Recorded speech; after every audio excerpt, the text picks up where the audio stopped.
Come on. Okay.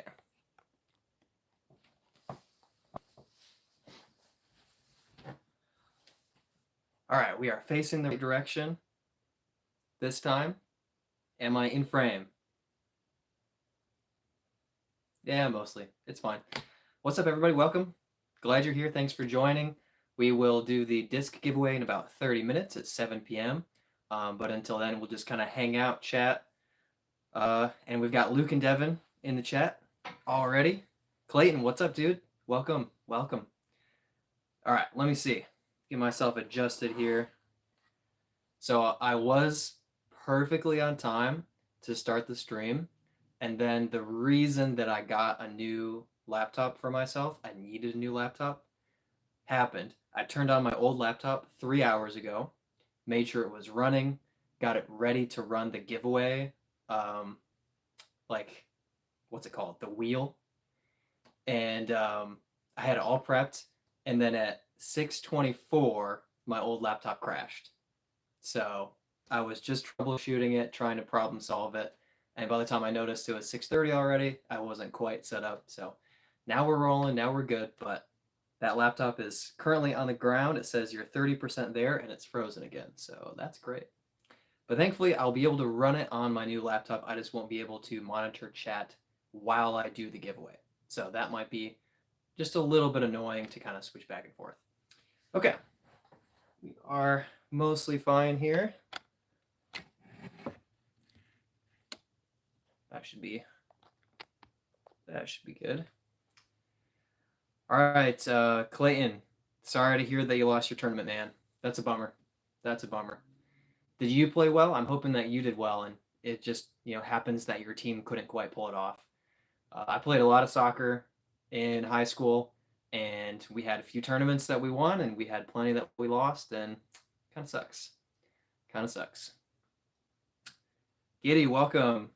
Is it pronounced Giddy or Gid or what do you want? You want to see the instinct? I've got it right here. The instinct. Boom. Yeah, it's looking pretty nice, huh? I was surprised. I like how the instinct and the diamond look. Like, I think that they're good looking discs, but I also kind of thought with the sapphire, they would kind of be overlooked a little bit and that you guys wouldn't care as much about the instinct and diamond. But they got you guys left a lot of comments of love for the diamond and the instinct.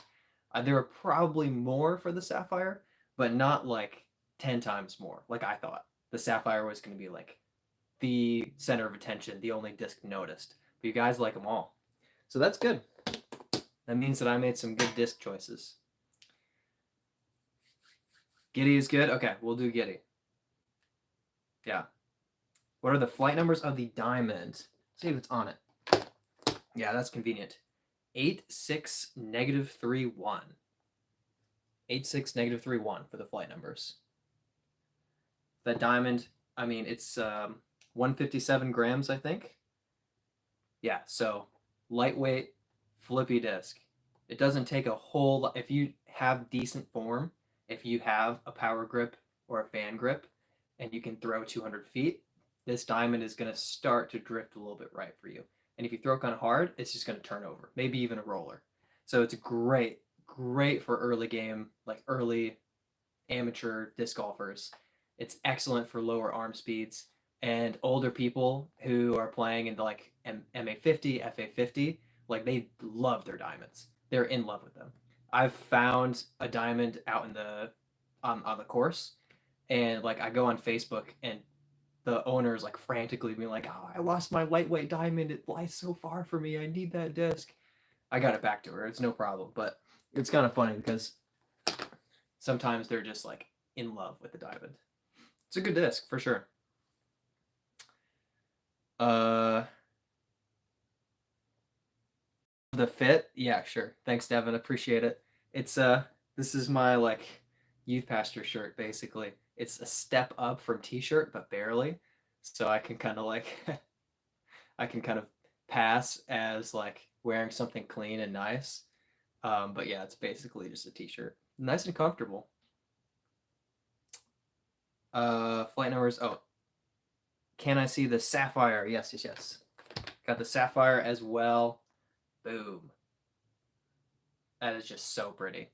Like I said, I thought the sapphire would be what everybody wanted and nobody would be interested in the instinct or the diamond, but you guys were pretty interested in all three. But the sapphire had a few more comments of people saying, man, that sapphire is so pretty. It's going to be a good one. We're going to be chilling for a little while, guys, just hanging out, chatting. So feel free to ask questions in chat, and then we will do the disc giveaway at 7 p.m.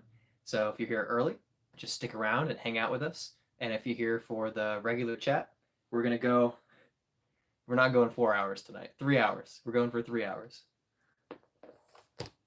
Definitely not 4. Noah's Farm Life. Nice name. Thanks for joining us. Flight numbers for the Instinct. Yes, I got lucky. They're both on it. 7502. 7502. So pretty comparable to the FD1. I think is a 7402. And the FD1 is a staple in my bag. So the Instinct, that flight path, and the Neoplastic, it's good stuff. This is probably going to be a great disc for anyone who can throw over 300 feet. You could do like a flippy 7-speed like the Brave, flippier, I should say, and then a more stable one like the Instinct would probably just be like 2 perfect fairways to kind of drift right and drift left. If you throw a lot further, it's still like stable enough to use, get a little drift out of it. But yeah. And if you're not throwing very far, then it will be kind of your overstable, kind of like a Raptor would be for me, like very overstable. It's never going to turn over. It can fly like that for you too. So it's a very usable disc. I thought they were pretty decent choices for the giveaway. I'm pretty happy. I was able to rustle them up. Oh yes, good. I'm glad you brought it up, Giddy. Blake, has anybody said you kind of look like Ed Sheeran? I've gotten it once or twice online, especially lately with the beard and hair growing out. And there's a tinge of red. It's not like a lot of red, but there is a little bit of red there. Almost as pasty, but no musical talent. So anyone who knows me doesn't say it, but people who just see me, yeah, I've gotten it a couple times. Giddy said, "No spoilers. If you've watched Supreme Flight, how are you liking it?" So I have watched the first 2 rounds. I have not watched round 3, but it's great. I was able to spectate in person last year, so I was hiking like in the mud, up and down the hills, the trails. Actually, a friend of mine, Danny McDonnell, was really involved last year in fixing, like putting wood down to make stairs so people could navigate the course, because over the weekend last year it just got worse and worse. Well, Danny was really involved in the last 3 months putting in benches and like podiums and stairs all over the place, and now like the course is looking really good. And then I was able to actually play the FPO layout the day after last year was at chess.com. So I was able to like experience the course and spectate 3 days in a row with the VIP pass. So I went like everywhere. So great course, and it's interesting because the camera makes it look tough, but it is tougher than it looks. Like, it is a very difficult course. But yeah, I was really enjoying the coverage. There were a couple little highlight moments and almost highlight moments. And again, like, no real spoilers, but it's good to see Paul Macbeth throwing some good shots. I'm not going to say if he's doing well or not overall, but we barely see him on coverage for the last 2 years, and it's nice to see him on his own course. And clearly, he has a few holes dialed, so that was cool. All right. Ooh, good question. Luke says, "How many people do you have in the giveaway?" 193. 193 people in the giveaway. Yeah. Between the video, the 3-minute video, and then the YouTube short that I put up. And I took out anybody who like commented on both, like that's no problem. But any of those duplicates, like I removed, so it's just one. And there were still 193 entries. So yeah, I hope you guys win, but chances are a little bit slim. Like, that's a lot of people. A lot of people.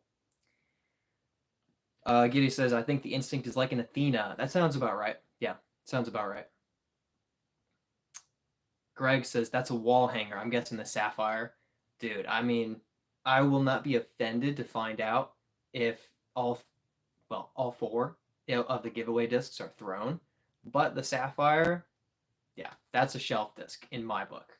It's like this buzz. I got to show this off every week, right? Like my Link Legend of Zelda Buzz. Like this one's not a thrower. This one is a shelf disc, that's for sure. Todd says, what time is it there now? It's 6:43 p.m. So in 17 minutes, we'll start the giveaway. I'm going to actually restart my old laptop again and see if it works. Every time I hold down the power button, I just feel like I'm suffocating the life out of it. And I wonder if it'll wake up afterward. It usually wakes up, but sometimes it takes a few tries. It's also like the loudest running computer I've ever heard. See if that worked. Probably won't. What kind of pants did Mario wear? Oh, denim. Okay, funny. All right.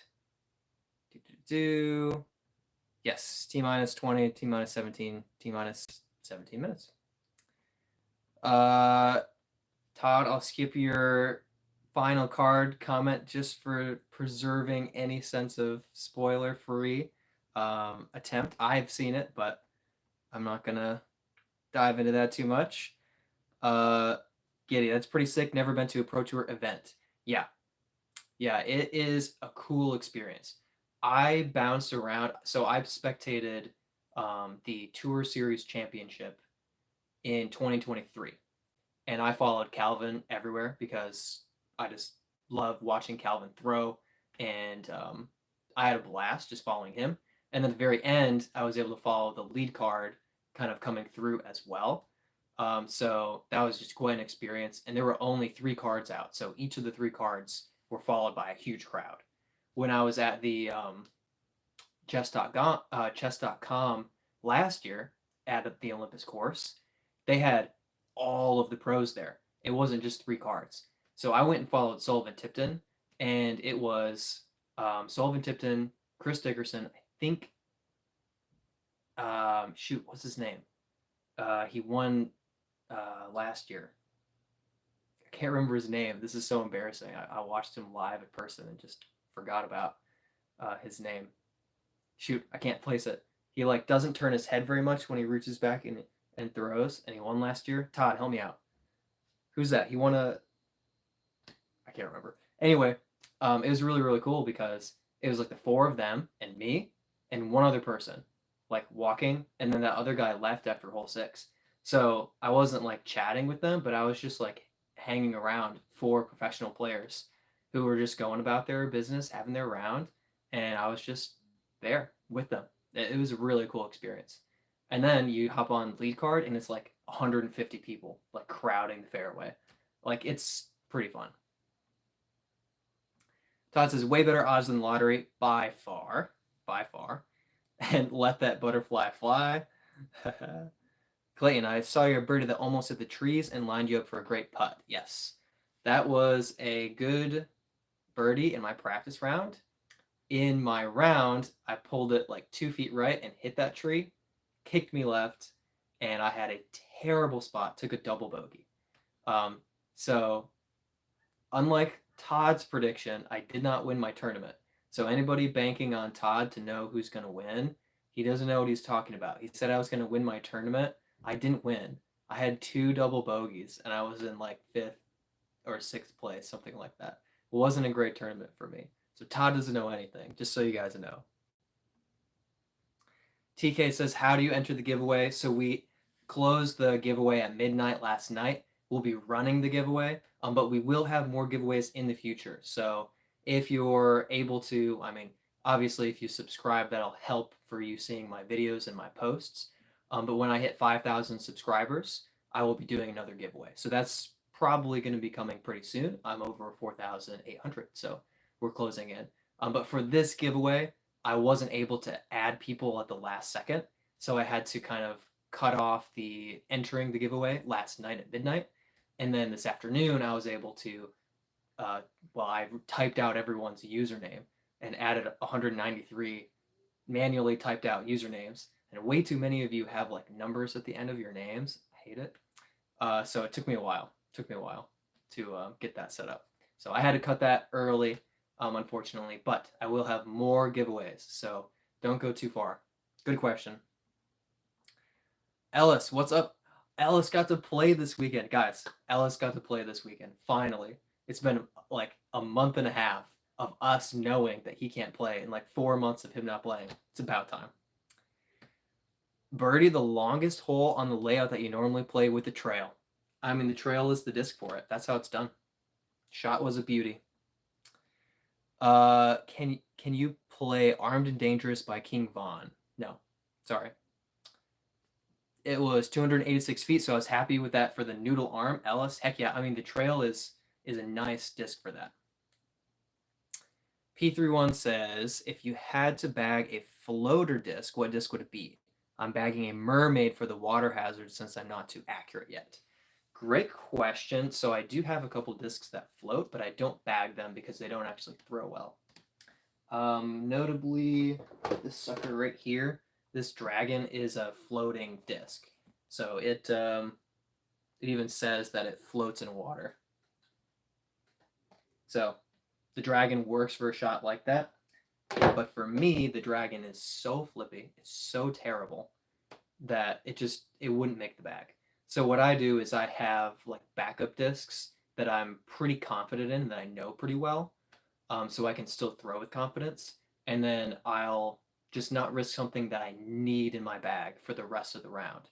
So I have this Octane down here. Believe it or not, I have a bunch of discs off camera, not just back here. The Octane bagged it for a while, but the Enigma has just really replaced it.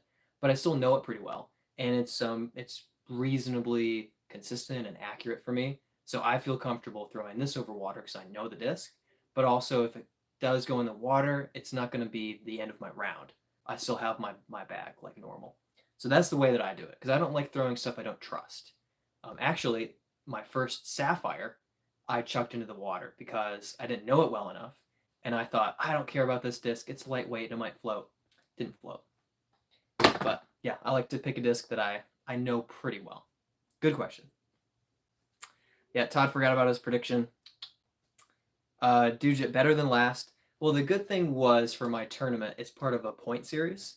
And there's like 35 or 40 people that are in the point series. And I think I'm 5th in the point series.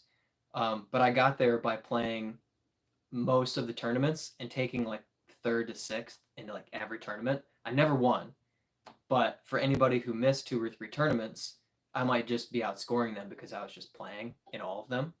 So bad thing for my rating. Wasn't at my rating. It was below it. Unfortunate for not having a shot at winning. But for the point series, I'm in a great position and I have a chance to win in 2 weeks. Yeah. Clayton says Brent had the best forehand I've ever seen. Brent has a very, very solid forehand. Very, very good forehand. And if you've been watching, which I hope you guys watched my forehand video because it was pretty great. And I'm not saying that because I'm good at throwing forehands. I'm saying the video was fun. Like I have some crazy random highlights. I have some great fails. It's a fun video. So if you haven't watched my forehand only round, you should watch it. It's a very enjoyable video. I think you'll like it. Again, this is not me bragging about my forehand. Like the second thing in my video that I say is my forehand sucks. But it was a lot of fun. So check that out. But if you watch that and then you watch Brent, it's like, okay, this guy knows what he's doing. And it's not me. Giddy, asks if I'm a power grip player. I worked in the field and learned some great things about power grip. So almost 100% fan grip for me. Overwhelmingly fan grip. So I have thrown power grip a handful of times, but it's just, I don't like it. It doesn't feel right in the hand. There's advantages to power grip, and you can get more distance from it, but you do lose accuracy with that extra distance. And I just really like my accuracy. So yeah, I do want to work more on distance, and some of that distance work might have to be shifting over to the power grip, but I do fan grip everything. And I do push my fan grip pretty close to 400 feet. So that's reasonably good. Like that's reasonably decent. But yeah, I might need the power grip for more distance. But it's good if you can throw both, because especially in the woods with a mitt or a putter, you're probably not going to want to power grip it. Some people do, even on tour, but I would think most of us would do better with a fan grip. So if you can switch to a power grip and then bomb a driver, go to a fan grip, say they would rather lose the dragon in the water than have to throw it. Yeah. Yeah, it's a terrible disc. It's just not great. Not great. Clayton's very happy for Ellis being able to play. Heck yeah. 10 more minutes. Yep, 7 now, 7 because I'm 3 minutes behind in chat. You're welcome. Todd says, "Oh, I liked my dragon when I tried it. Didn't keep it in the bag though. Did you try it recently or a long time ago? And was it heavy? Because I can imagine a heavier one being okay. Personally, my dragon is trash. It just is. But some people might benefit from throwing it. So I'm not saying no one should throw it, but it's not a good disc. Brent, I'm here, but I have no audio. So Brent doesn't know we've been talking well about him. So when he does get audio, we'll talk about how terrible he is. No, I'm just kidding. Guy from Wuhan, China. Where are you from? What do you do for a living? So right now I'm doing online website work and record keeping for a ministry, Quiet Place Ministries, that my parents run and maintain. So it's a lot of kind of work remotely, organization, website design. I built their website and their Facebook page, stuff like that. But I am now getting to the point of earning money from YouTube. So I'm hoping to keep some of that website side of things going, but also step into earning income from the YouTube channel. And I'm like right there, right there. Garrett says forehands.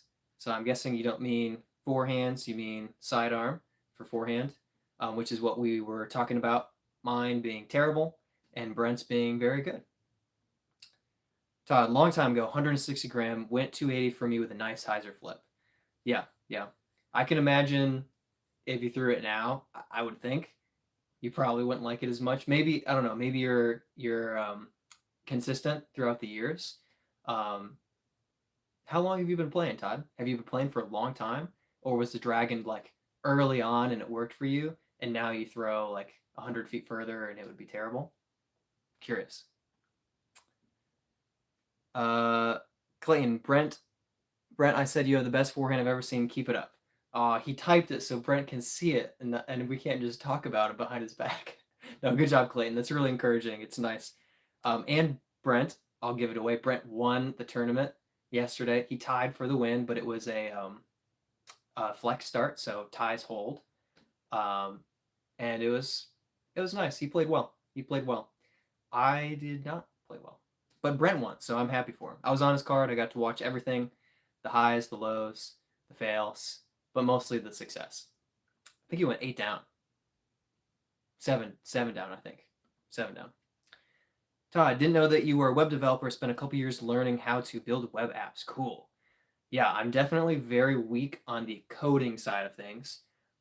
So mostly what I've learned is how to use Wix, and it has a lot of pre-built assets, and then I organize them and get the colors picked out, which is also a weak point of mine. But yeah, I've built a handful of sites for different churches and ministries for the most part. But yeah, it's something that I like doing, but not really a career like direction for me. But it is something I can definitely help out with certain kind of mid to lower level sites that don't need like a massive purchasing software implemented with it. If it's below that level, then I can probably handle it pretty well. Yeah. I almost built a website for Birdietime, but every time I went to like put it together, I'm like, what's the like real benefit here when everything's kind of lived out on YouTube? I don't know. So still in the back of my mind, but Popcorn Cornbread says, I could throw a basketball to the moon. I could throw a basketball to the moon. Good for you. Todd, only been playing since summer of 23. Arm is still really slow. Okay, gotcha. Garrett, do you have a manufacturer preference? I would say I lean Latitude 64. I really like their Royal Grand plastic. I like Discmania, and I like Streamline Cosmic Neutron plastic. So those three kind of stick out to me. But honestly, like Discraft has everything you could ever ask for. Innova's got it all. And as long as you like a plastic, you should throw it. I have, I believe, 9 different manufacturers bagged. And I think the one I have the most of is Discmania. I think I only have 3 Discmania discs in the bag. So, yeah, I don't bag like 90% of one manufacturer. I just bag what disc flies well for me and the plastic feels good. Yeah. No like deep loyalty there. Yeah, Todd, I'm guessing you still developed to where the dragon wouldn't fly as well anymore, but I could be wrong about that. Clayton says good job. Brent says he has a decent forehand. Brent's forehand is pretty good. It's pretty good. The distance, his forehand distance, is really solid. Clayton says 3 minutes. Now it's 2 because I'm behind. Brent, I will put headphones in a little bit. Joey, have you ever thrown west side discs? If so, which disc worked for you? The one disc that I did throw was a not Dynasty, Destiny, which is a 14 speed, but it's a -3.2, I think, and I actually bombed with it. It was a little bit lightweight, I think 168, and I threw over 400 feet a few times, which is my max distance basically. So probably one of my top 2 distance discs. It started to get a little bit on the flippy side, and I wasn't controlling it as well, so it kind of fell out of the bag. But I did like that plastic too. Oh, do I still have it? That's it. Okay. So it is. Oh, it's 171 grams, so not like super light, but tiny bit. And yeah, whatever plastic this is, I do like the plastic. It's very similar to the Neo plastic, the Enigma Neo. I know Luke likes his Warship, right? Right, Luke? Warship? I think it's a Warship. The VIP plastic, I think, or yeah, VIP plastic. A lot of people like that too. But I haven't thrown too many West Side discs. Just a handful. So not too much experience there. Okay, we are at 7, so I'm gonna jump through a couple quick comments and then see if I can get the giveaway running quick here.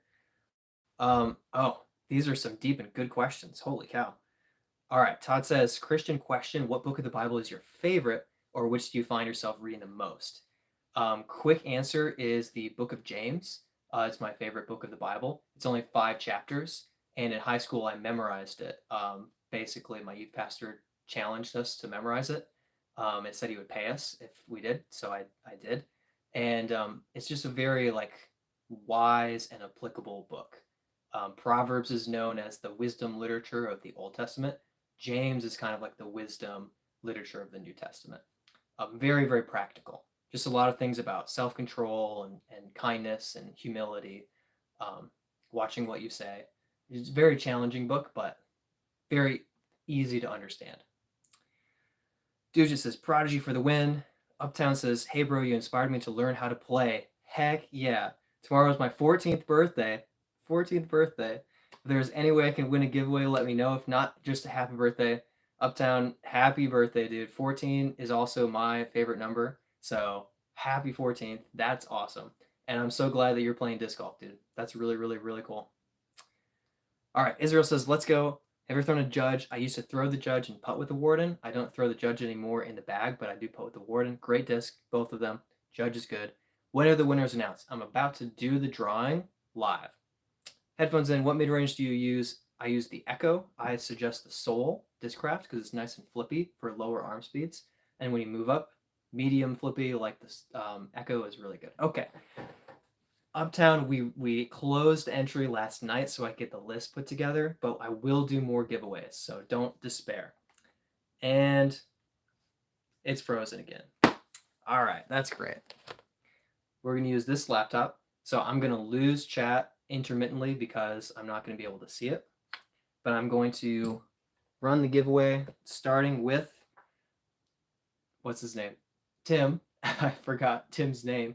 Tim did not claim his Emperor. So we're doing 4 gifts, 4 discs for the giveaway. So I'm really sorry, Tim. If you're here now, you're just too late. I'm sorry, but we're giving away 4 discs now. Todd said that Tim was gonna forget and that disc was going back in the market. And he was right. Okay. So what I'm gonna do is,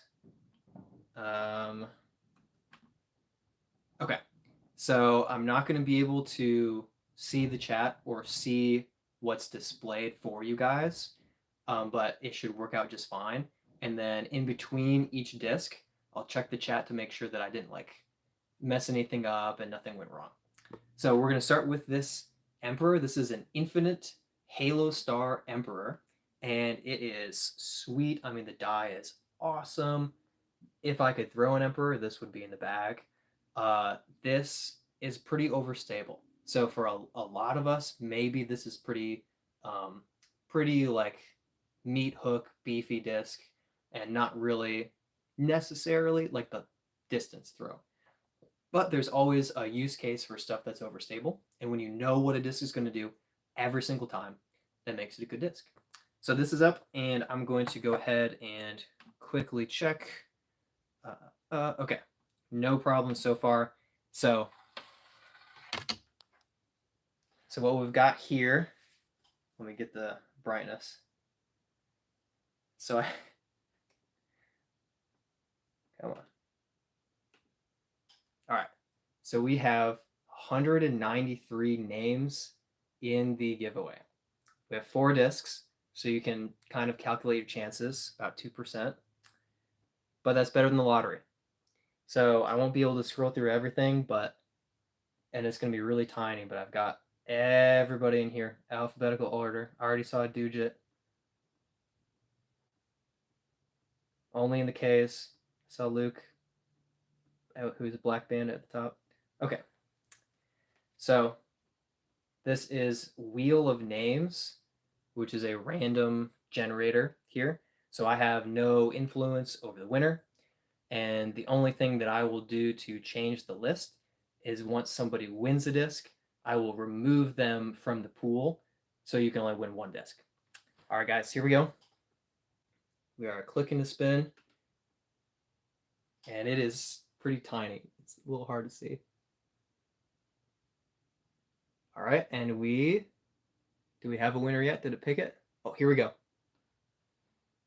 Samar Nunn 3236. Samar Nunn. Can barely pronounce it, but that, you, my friend, are the winner of the Emperor. Congratulations. Congratulations. So I will remove Samar Nunn, and now we have 192. Justin made it. Welcome, Justin, just in time. Fun. All right, we have 192. We are switching over from the Emperor, and we will go to the Diamond. The Diamond will be next. And if you didn't know, the Diamond, 157 gram, sweet looking diamond, pretty flippy and at lightweight. This thing is great for low arm speeds, for older players who are able to, who aren't able to throw as far. Diamond is a perfect disc for it. All right, so we're going to bring in this wheel. It's insane to me. We've done this in the past, and I think 40 was the most we had in a giveaway. So 190 plus, that's just wild. That's so many people. So we've got it. I can see the reflection in my phone, so I can't see the like words or anything, but I know it just stopped spinning. Okay, I see it. And we've got Eric Dunn, K4C, Eric Dunn. Awesome. Congrats, Eric Dunn. You win the Diamond. Heck yeah. Congrats. That's awesome. All right. Remove. Check the chat. Congrats. Good. You guys are good sports. All right. On to the Instinct. I know one person who really wants the Instinct. Clayton really wants the Instinct. It's a great disc. It is... I just lost it. 173 grams. Nice die to it. It's a 7502, so a fair bit of stability. If you have a fast arm speed, it's still a pretty reliable disc. Good control fairway driver. If you have a lower arm speed, it's going to be nice and stable. I'll go ahead and get us rolling here and see who takes this disc home or gets it sent to their home, because that's what will really happen. This isn't too low, is it? Does it need to be higher? Oh, here we go. We got the Fact Frenzy Official. The Fact Frenzy Official. What a name. The Fact Frenzy Official. My friend, Fact Frenzy wins the instinct. Nice, nice. Congrats. It's a good disc. All right. To finish off, we have the Sapphire. Don't even really need to say anything. It looks like this. You want it. All right. We have the Sapphire, and we are rolling, spinning, crossing your fingers that it's you. Come on. Who is it? We have Marcelino Oliverio. I can't read this. Mark Elin Oliverio, 6509. Congratulations. You have won the Sapphire. That's awesome. Congrats. Really, really, really cool disc. All right. I have that on record. No going back now. Congrats. Congrats to the winners. Sorry, Clayton. It's a bummer. Yeah. But at least a few people get some pretty sweet discs.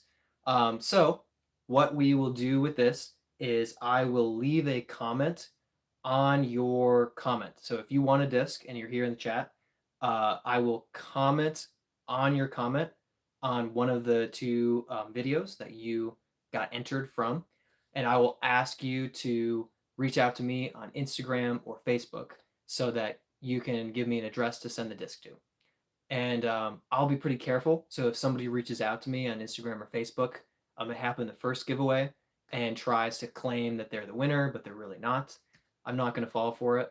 And I'll have you respond to your comment and tell me what your Instagram or Facebook name or username is. And at that point, I know that you've messaged me. So I'll be very careful to make sure that this disc isn't going to go to somebody who's trying to swoop in and steal it. Not that Clayton would ever do that, but you know he really wants the instinct. Somebody would try to do that. Never Clayton. He's too honest. He's too kind. But I'll be very careful and make sure that your disc gets to you. So that's how it'll work. And if you're in the chat right now, you can also say like, hey, I won. But I'll make sure that it's really you. All right. That was fun. Brent says, what crap have you been saying about me? All good things, right, guys? All good things. Garrett started playing disc golf in 1989 in Dallas, Texas. It's amazing how much the sport has grown. Dallas, yeah, good place to play. And Texas has some great disc golf, especially now. Bailey says, nice to see the channel growing. Keep up the grind. Bailey, previous disc winner. Thanks for checking in. Appreciate you being here. Todd says, Brittany said your name in his mouth the whole time. Mostly good things. Some good things here and there. All right. Congrats. Yep, fingers crossed. Sorry, guys, if you didn't win. I'm really sorry. But I'll be doing more giveaways and soon. And once I hit 5,000 subscribers, I'm planning to give away more discs. I don't know which yet, but I am planning on a little sneak peek. I got a Garrett Gurthie signed Emperor from his personal collection. And I got this from Garrett. Like, I bought it from Garrett and his brother. So that's pretty sweet. Garrett Gurthie signed Emperor. So another chance to get an Emperor.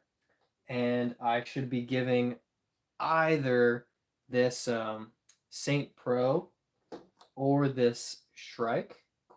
This Shrike. I love both of these stamps. I don't know if I'll do both of these giveaway or if I'll give both of these away at the same time. but one of these guys, and then a couple other discs. I'm thinking 5. So sneak peek on some future giveaway discs over here. I've got a nice little stack going. Congrats. Todd, it was nice of you to cheer for Clayton. That was pretty nice. Too bad. What happens if no one claims the disc? That's a great question. I will wait a little while. I think this giveaway for the Emperor originally was December, or I think early December.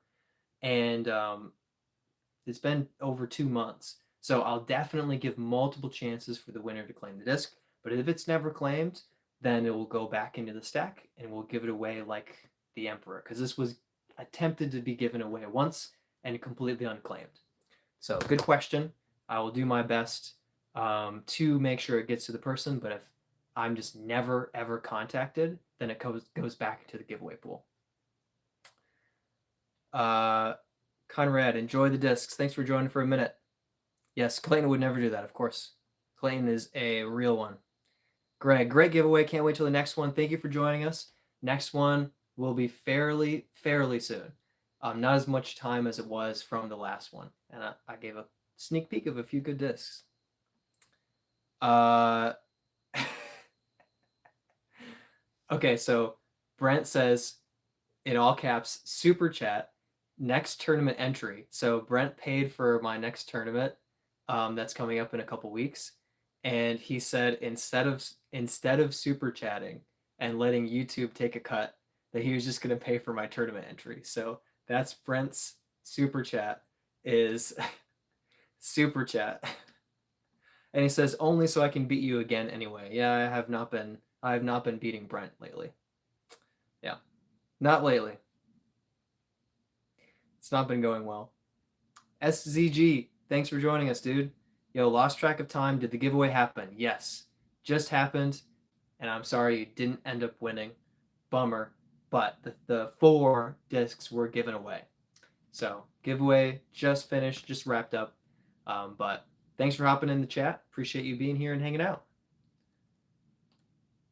So, oh, Brent, your forehand only round. I think you messed your timing up. Yeah, it was terrible. I mean, I can't throw off a tee pad. I can throw an upshot, but I can't throw off the tee pad. It's awful. But I'll be honest. My issue with the forehand is I come through and I go elbow, and then I have the disc like this, and my hand is like in between the disc and where I'm trying to throw. So then it like goes over my hand. I don't really roll it, but it kind of like wobbles out of my hand as I throw it. And it's really, really bad. And I've been trying to throw, because I've been told to throw like palm up. So I've really been trying to throw like this. But even right now, my wrist doesn't feel right doing that. So I'm trying to get my palm a little more forward, kind of like how you throw, Brent, and actually get it. Like, you can't tell the difference, but this is a natural wrist motion here, and this was not. It looks the same, but I promise, like, it is pretty bad. But when I do just stand still and throw, it's a lot smooth, like it's spinnier forehand, smoother, a little bit better. Yeah, I mean, I had bogey and then triple bogey. Oh, you're talking about tournament round with 2 double bogeys. Yeah, it was fine. I mean, the first one was just kind of devastating. It was just like didn't trust the putt in the wind, and then it just tumbled down the hill. And then that kick into death on hole 6. The doubles were just so early. And what I did was par, double bogey. And then in the next 3 holes, I got 2 birdies to catch up to even again. And then I went double bogey. So then I missed a C1 putt and had to like work my way back to even, and finally got under par by like hole 10 or something. It was rough tournament. Todd says that he won all of the discs, but he also said that I would win my tournament, and he was wrong. Luke says, want a coach for your forehand? I am decent. I would think about it, Luke, if you were right-handed like a normal person, but I don't know if I could accept coaching from a lefty. That's a tough one. No, I'll definitely be working on the next 2 months And I have Brent, and then I have Drew, another one of my brother's friends that I play with a lot. So I'm hoping to get a little bit of forehand inspiration there. But there's a few like core mechanics that are just off, and if I can get the wrist angled correctly, it's going to make a huge difference for sure. But then it's going to be a lot of work to get my follow through with my legs better and actually like step into the throw instead of just like throw, which is what I've been doing. Lefty Luke, that's wild.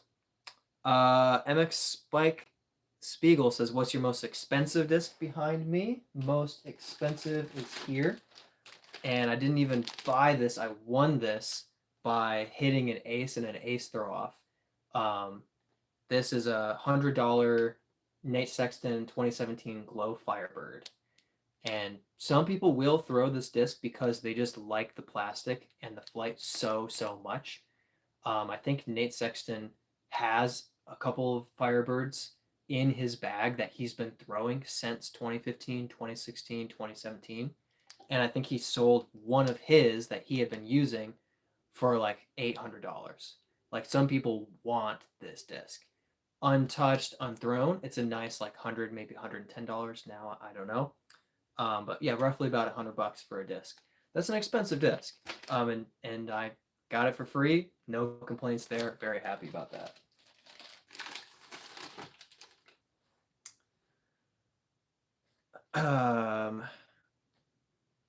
Brent says, "I can show you how I ruined my elbow." That's no thanks.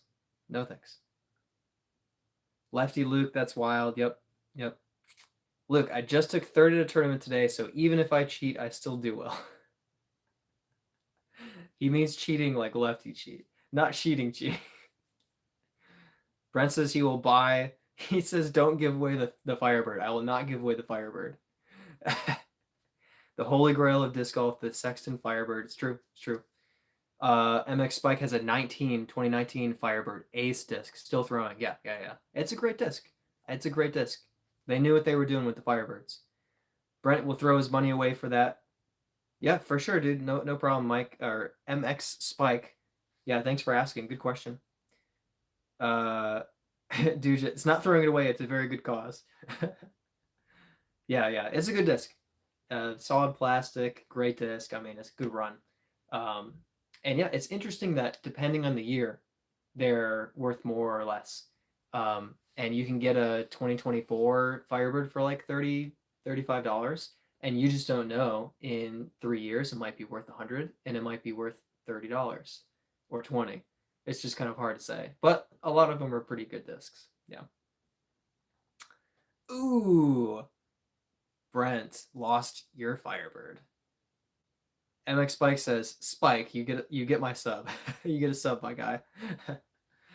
Well, hey, thanks for joining us today. Really appreciate it. It's been good. It was a nice little giveaway. So sorry for anybody who didn't win a disc, but the sad part of a giveaway with 193 people entered into it is that you have 189 people who don't win, and that's a lot of people. It's a lot of people. Brent, what did you do to lose your Firebird? Chuck it in the middle of the water at Scrapyard? No idea if that happened or if that was just a dream I had, but pretty sure I saw that happen in a tournament. Weird.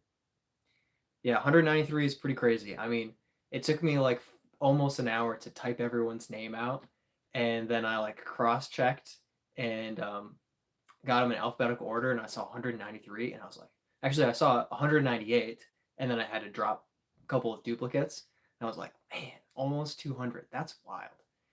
And I only posted the giveaway short on Thursday afternoon, and by Saturday night, I think I had 110 people who had commented on the short, and then I responded to everybody. So there were like 240 comments or something like that. Actually, fact check that. It might have been like 300 and some.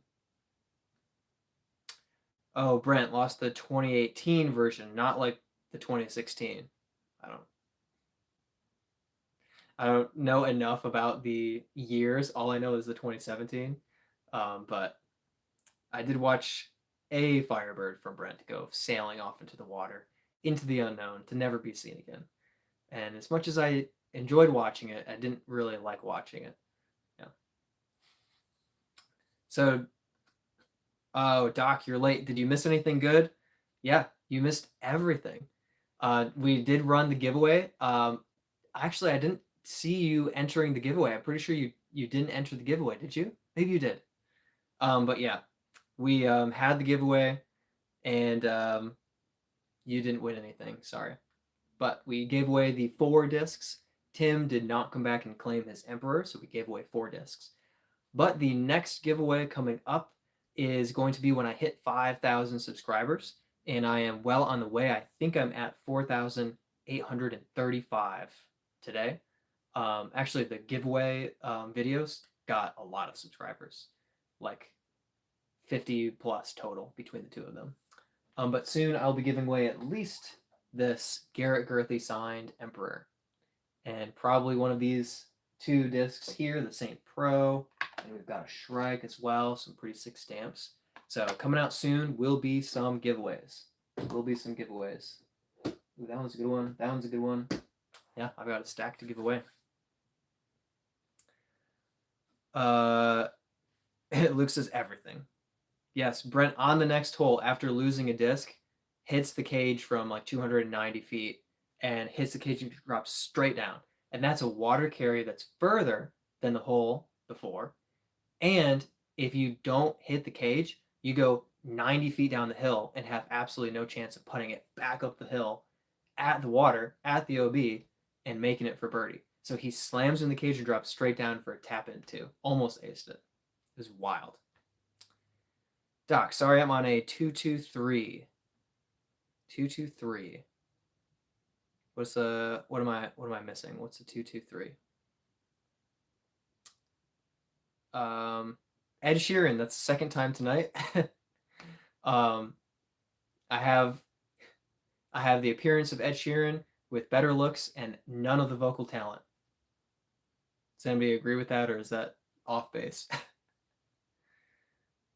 Ooh, Dude, hoping for that Garrett Girthy Emperor. Yeah, that would be a sweet one to take. That'd be a sweet one. Doc,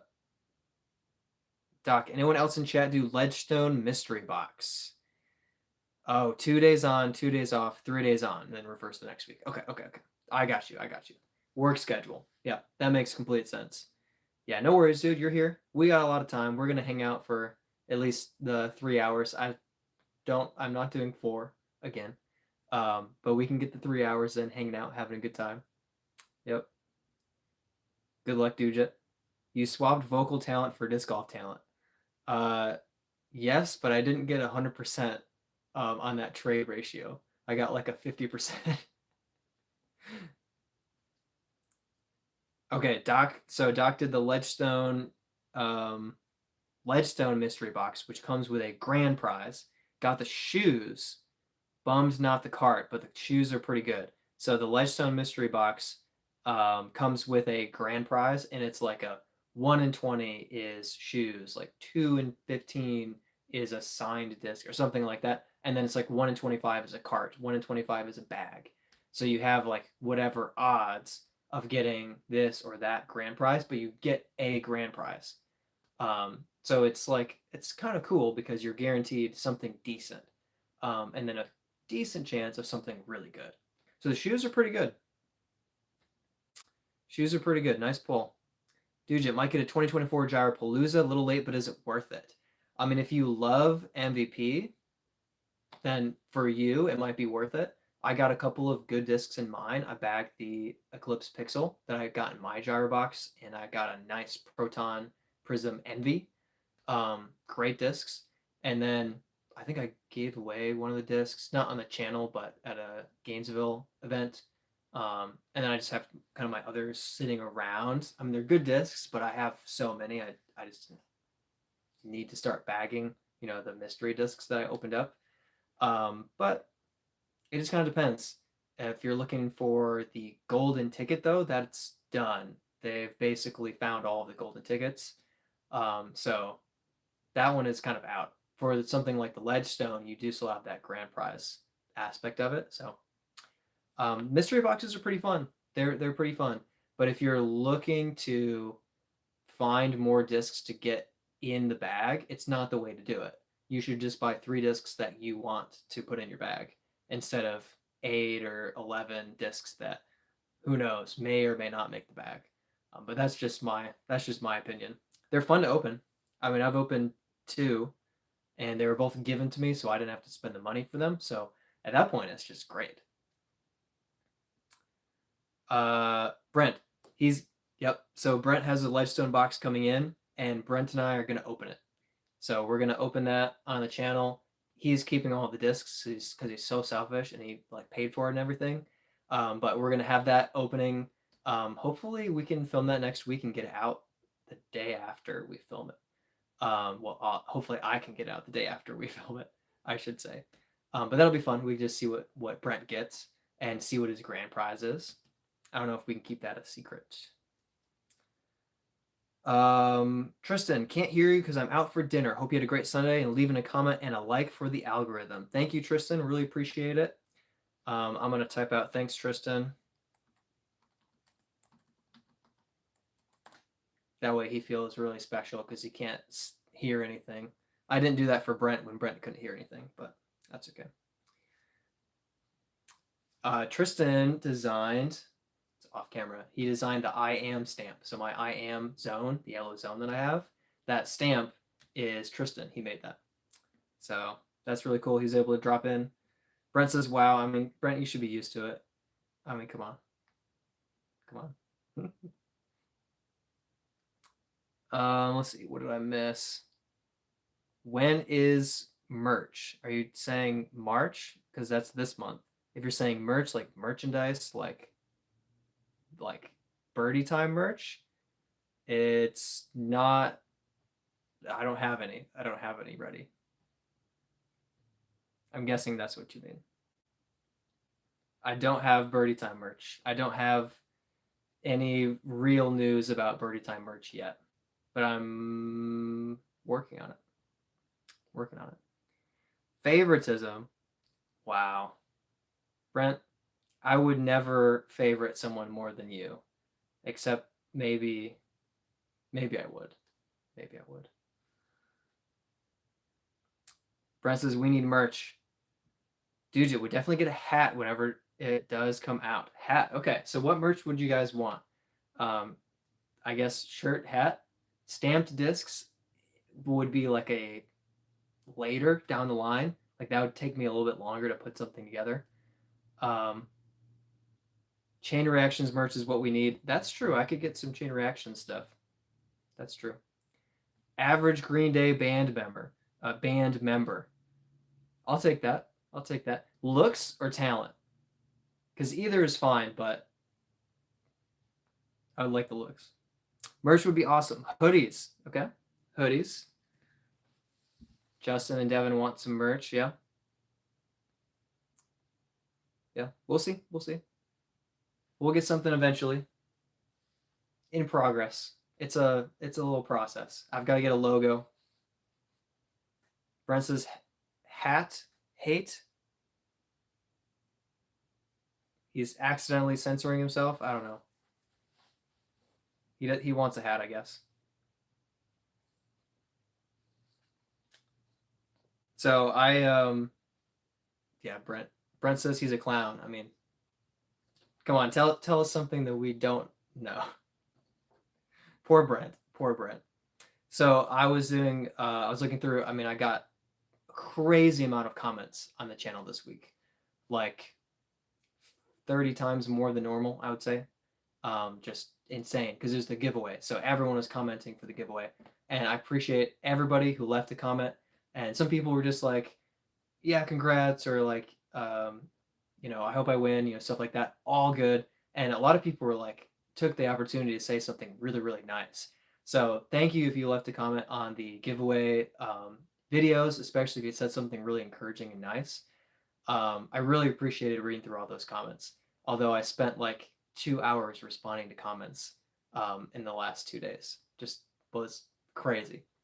But in addition to those like giveaway comments, I had a couple of comments that I really enjoyed for different reasons. So here are a couple of comments of the week that I picked out.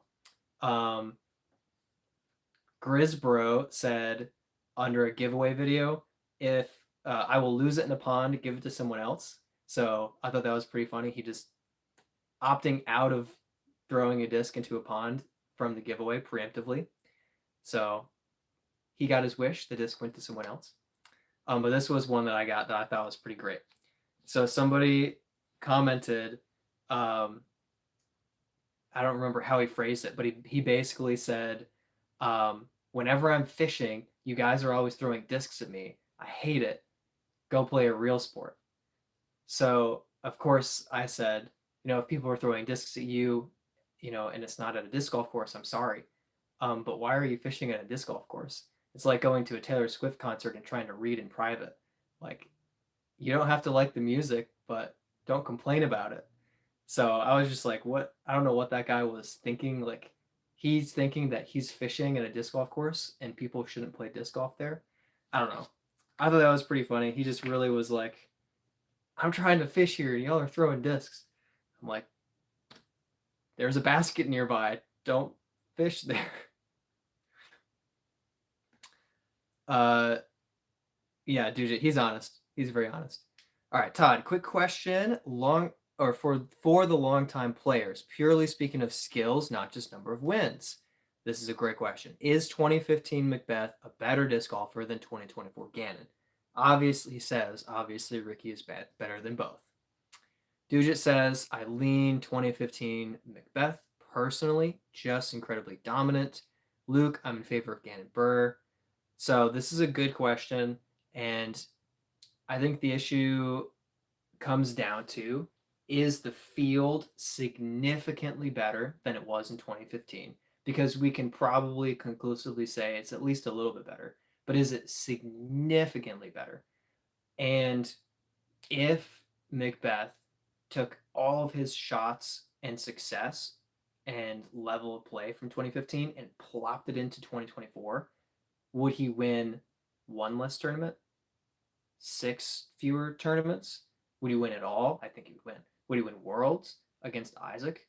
And it's a worthwhile question, because if our field has improved by like 20% since 2015, then Paul Macbeth's not cutting it anymore. If we've improved by 5%, then he's basically still out there winning everything, but maybe he gives up a tournament or two instead of tying and winning in a playoff or winning by one. He loses by one, takes second.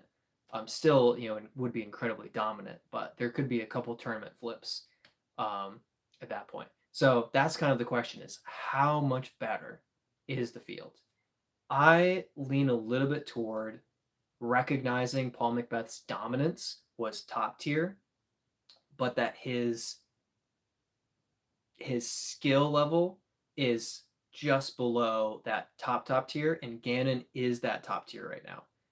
Last year, Gannon was that top tier, and Ricky both were at that top tier.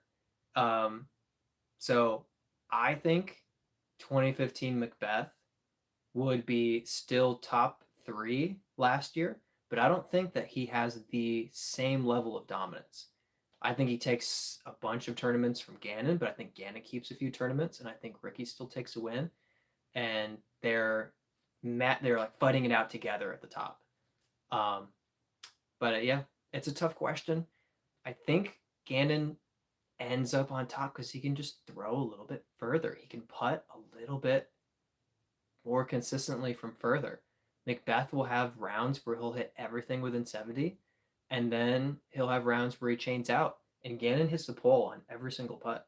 He just doesn't miss. They'll pop out sometimes, but he's just insane. So that's my take. It's kind of like a tightrope take, like not quite deciding so much one way or the other. But yeah, I personally think the field has gotten 20% better, and Macbeth dominated in his time, like Climo dominated in his time, but they wouldn't dominate with the exact same skill level anymore just because everyone's caught up. That's what I think. Devin says Gannon for life. Brent says I would say Gannon is playing in what I feel like is a better field, but Paul was hitting like 100-foot putts easily, which is true. He was cashing, especially 2015. He was cashing a lot. And I'll also say, I'll be honest, I've watched a lot of 2015's disc golf, but I wasn't watching it in 2015. I didn't watch disc golf. I didn't watch disc golf until 2020, and barely anything. In 2021, I watched a bunch of 2021, 2020, 2019, 2018, 2017. So I watched back several years, and I watched a lot of 2015 as well. Um, but I wasn't there at the time as a fan of the sport.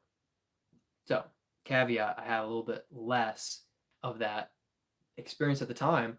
It was all looking back. And it's hard to do that when you're used to the field of the day and how Paul and Ricky were playing in 2020, 2021. Paul was still like winning everything, but the dominance wasn't the same. But yeah, he was killing it. Doc, if Paul could have started playing at the age of Gannon with all the same advantages, then maybe. But without Paul driving the sport to where it is, I don't think we would have Gannon. And I think that's absolutely, absolutely true. And I don't think that it's an issue or some sort of problem that Paul Macbeth doesn't throw the furthest of all time or like, you know, have the all-time best skills, because at the time he dominated and he did so much. Discraft and Paul Macbeth did so much for disc golf and moving it forward. I think Doc is exactly right. Like clearly he helped take the sport from here to here, and here is where Gannon is like jumping in and succeeding, and we wouldn't be there with Gannon succeeding and dominating. Paul hadn't gotten us there, and Ricky hadn't pushed us there. So that's totally fair. And Nate Sexton, I mean, plenty of other guys who kind of carried and pushed disc golf forward. It's absolutely true. If Jomez hadn't jumped in with their filming, there would be a lot less money in disc golf. And, it's not perfect at the moment, but we are able to pay the winners a decent amount, and manufacturers are more often than not able to pay pretty good contracts to the best players because we have a lot of fans, and we have a lot of fans because of Jomez. So it all has really worked together to like get up to the next level, and Paul was a massive part of that, of moving the sport up. So can't be overlooked. It's a good point.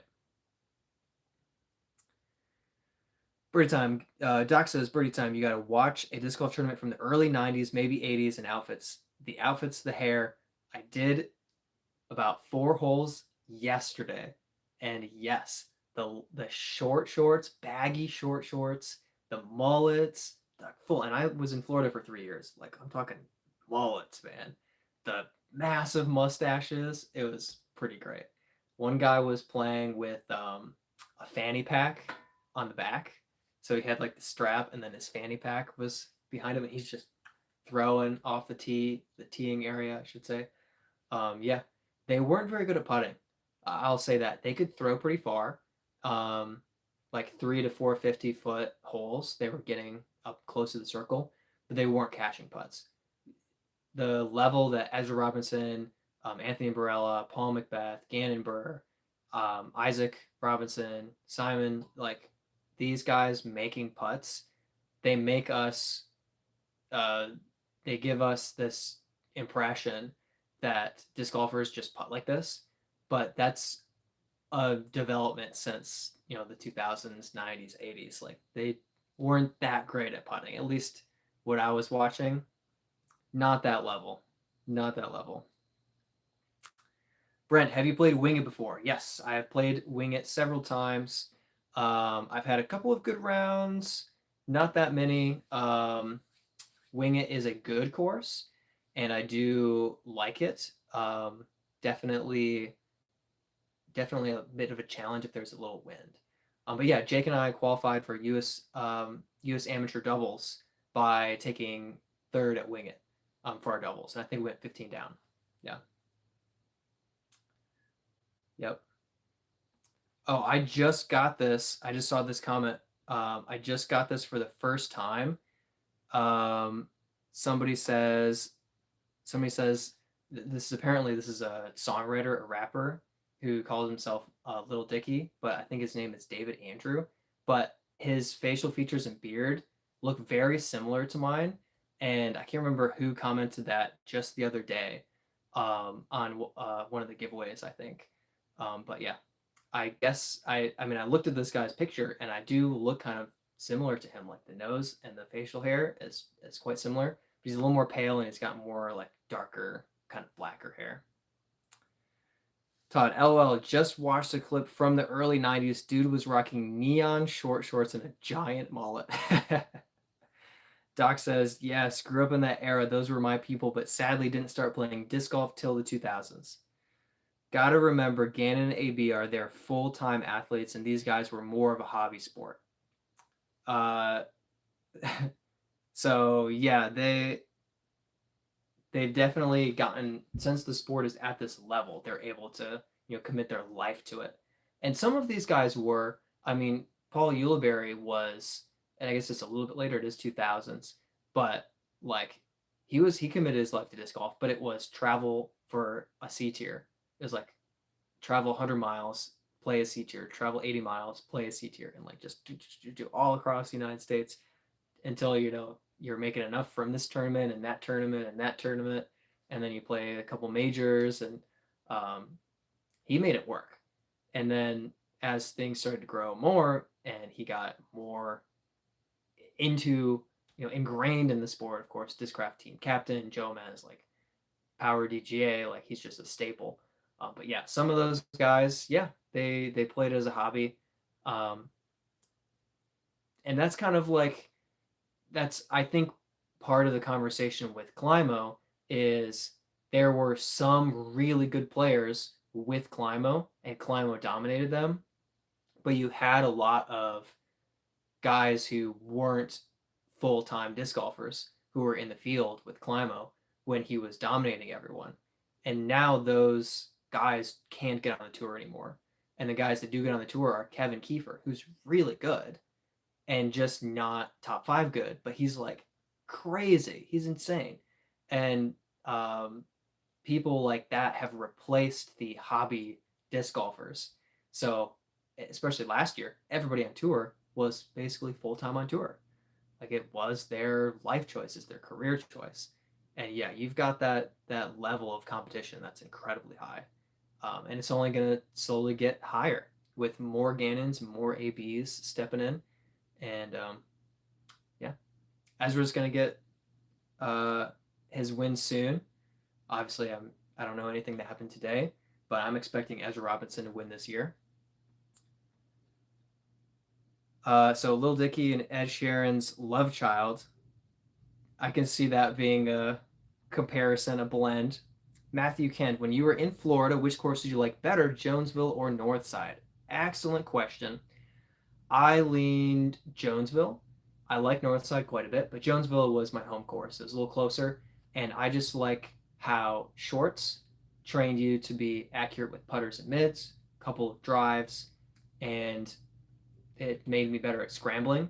And the lines were a little more open, but still a mild challenge.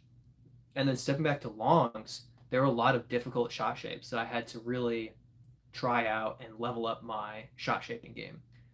So I think that Jonesville was an excellent course for bringing me up to a higher level of disc golf as I played.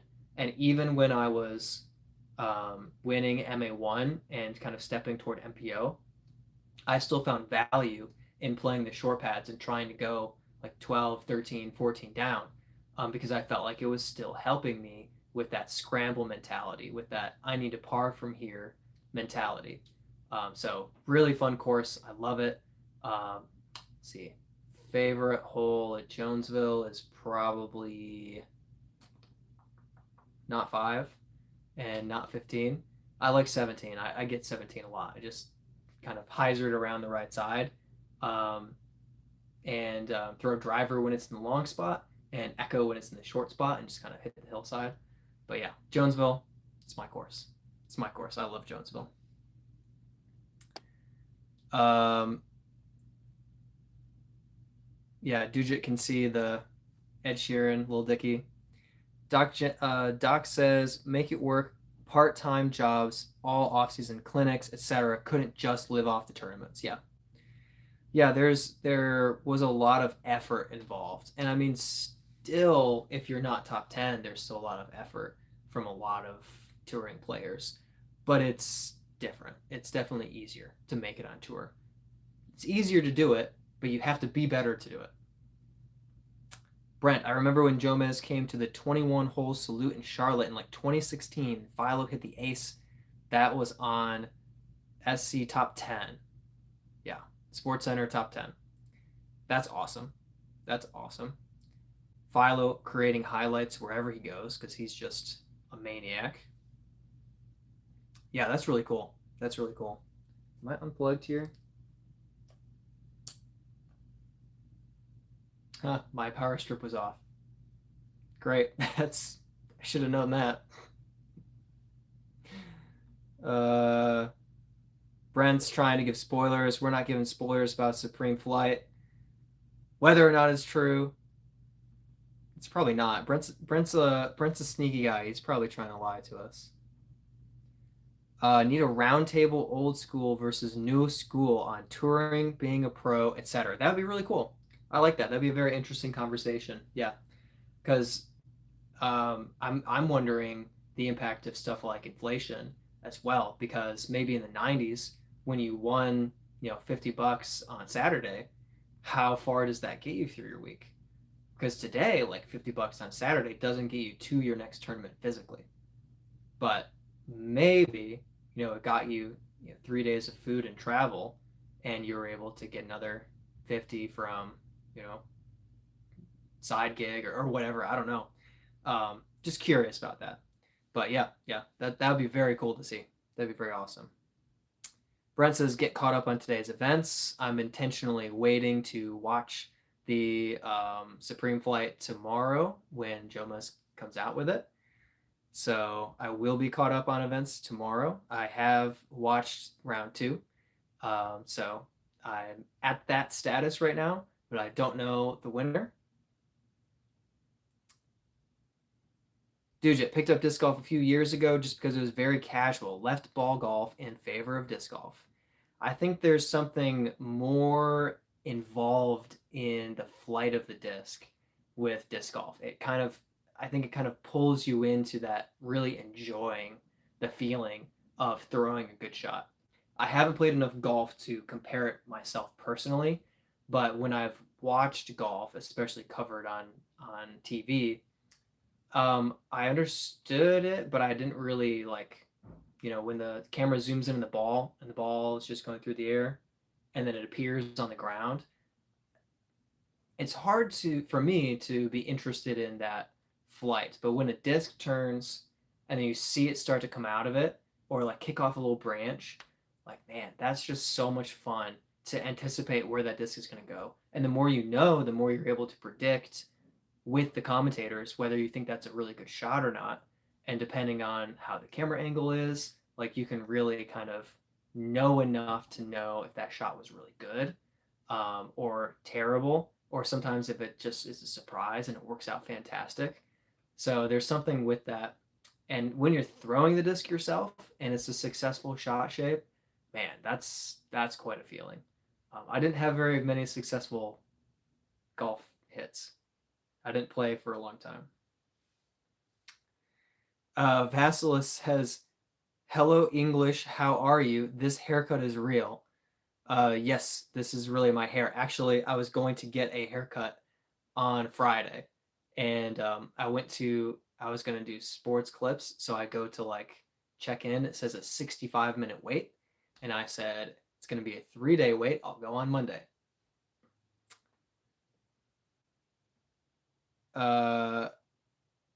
Doc says, welcome to the dark side, Dujit. We have cookies. He says the better side. We use them as markers. I've seen who did that. One of the guys on tour had like a cookie marker, like a cookie print mini marker. Those are cool, like the food ones. CGI, watch. Yeah, thanks, Doc. CGI, watch closely when he moves. Yep, you can tell, right? Because I have that level of digital production. Brent says, oops, I didn't know you didn't want spoilers. It's not a spoiler if it didn't happen. We know you're making it up. We know you're making it up. Birdie Time is actually Brad Yuli's caddy with a ton of makeup, and I guess what, lifts? He's like 5'2".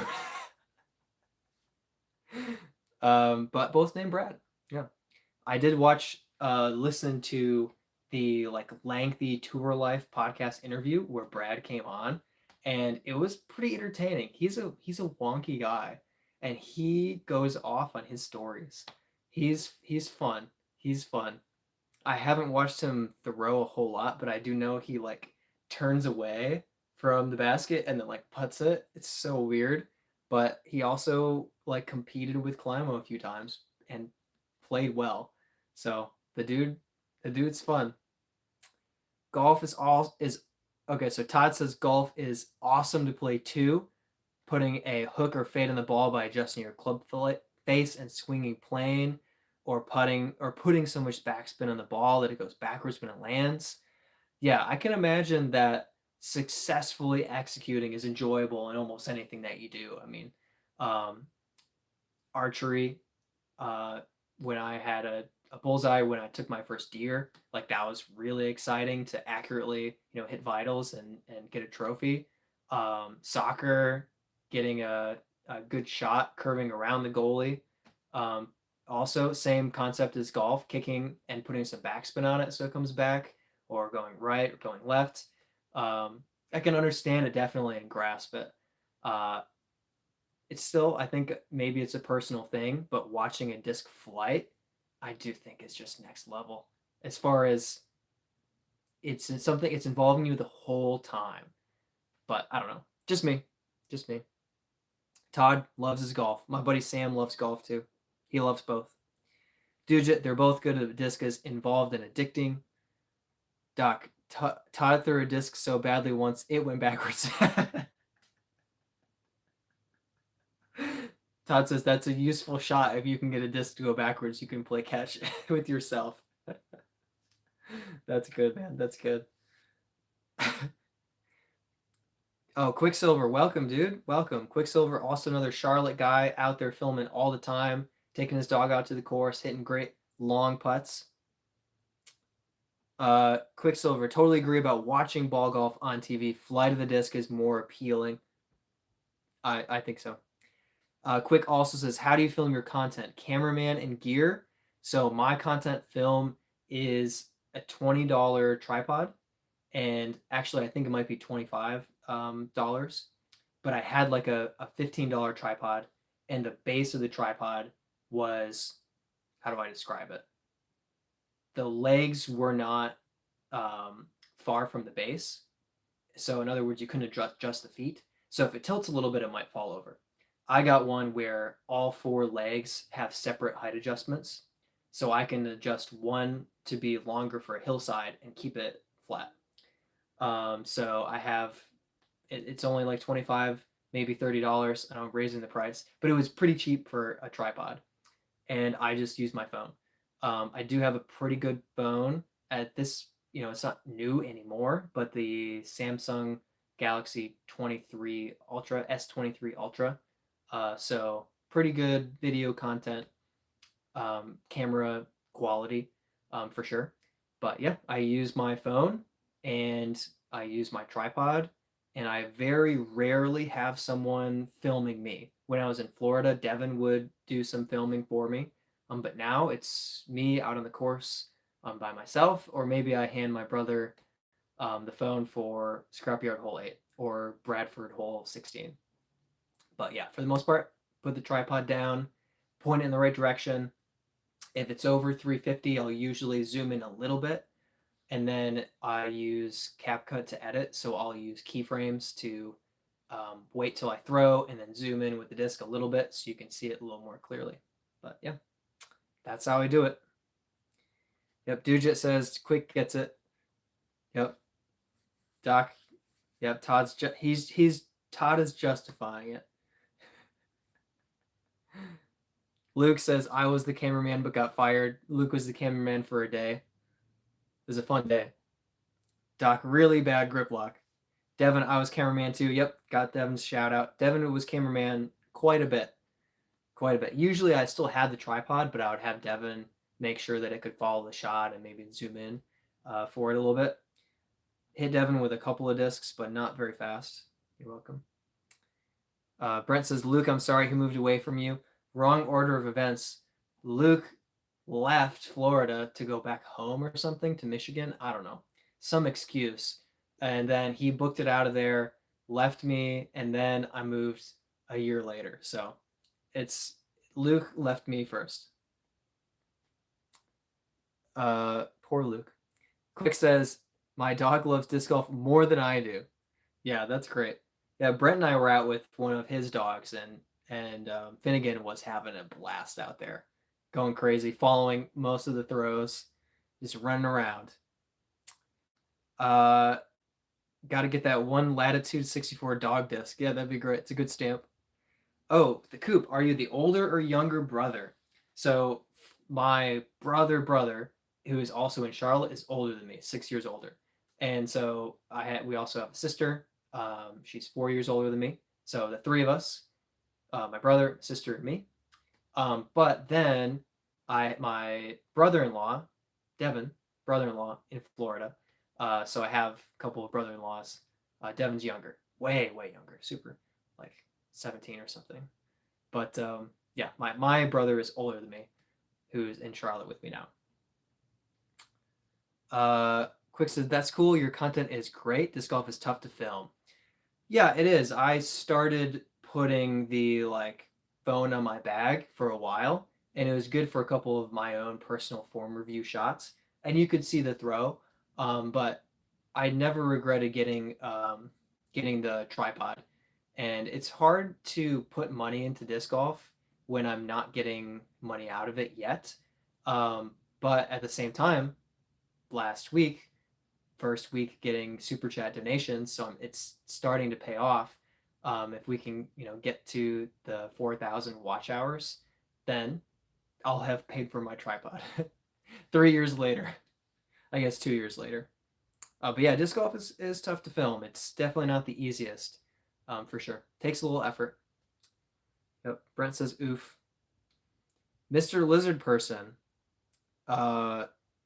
Okay, Mr. Lizard Person, thanks for joining us. We know that we know you created Facebook. You don't have to hide from us.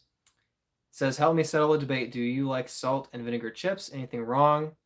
Salt and vinegar chips are great. Salt and vinegar Pringles are really good. Doc, dude, the bite is a dog disc, but also PDGA legal. The bite, that's fun. Usu, ever played Cedar Hills in Raleigh? I think I played one course in Raleigh. I don't think it was Cedar Hills. Was it Raleigh? I'm not sure. I played a triples tournament, and I thought it was Raleigh. Maybe it was. I swear it was Raleigh, but I don't think that I have played Cedar Hills. I've only played one course in that area. Most of my disc golf is the Charlotte area or Florida, and a little bit in Michigan. But yeah, it's mostly honestly Florida. Yeah.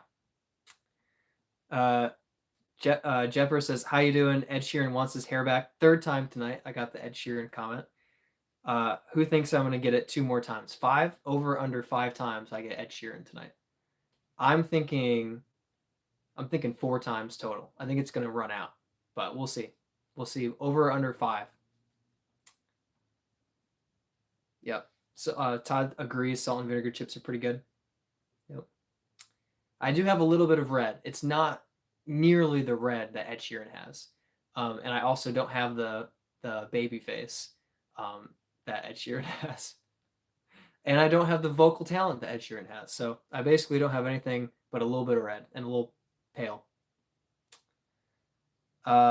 Also, South Florida is fun to play. Iguanas all over the courses. I didn't play far enough south to have an iguana on the course, unfortunately. But I did play near Tampa and Orlando a couple of times. So I didn't get super, super far south. I played a lot between kind of Tampa, Orlando, and north in Florida. Still great. Still great.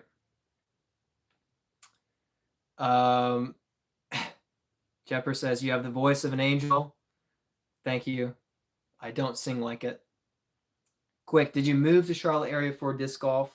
Not 100%, but it was a huge factor in me wanting to be here, and it's been worth it. I mean, the shot shapes in the woods, it's been leveling up my accuracy for sure. Um, yeah, yeah, it's been great. I love Charlotte disc golf, and yeah, it was a big part of being like happy to be filming here, and I've been pretty thrilled with getting a little bit of camera work in at Charlotte. I need to do more, honestly.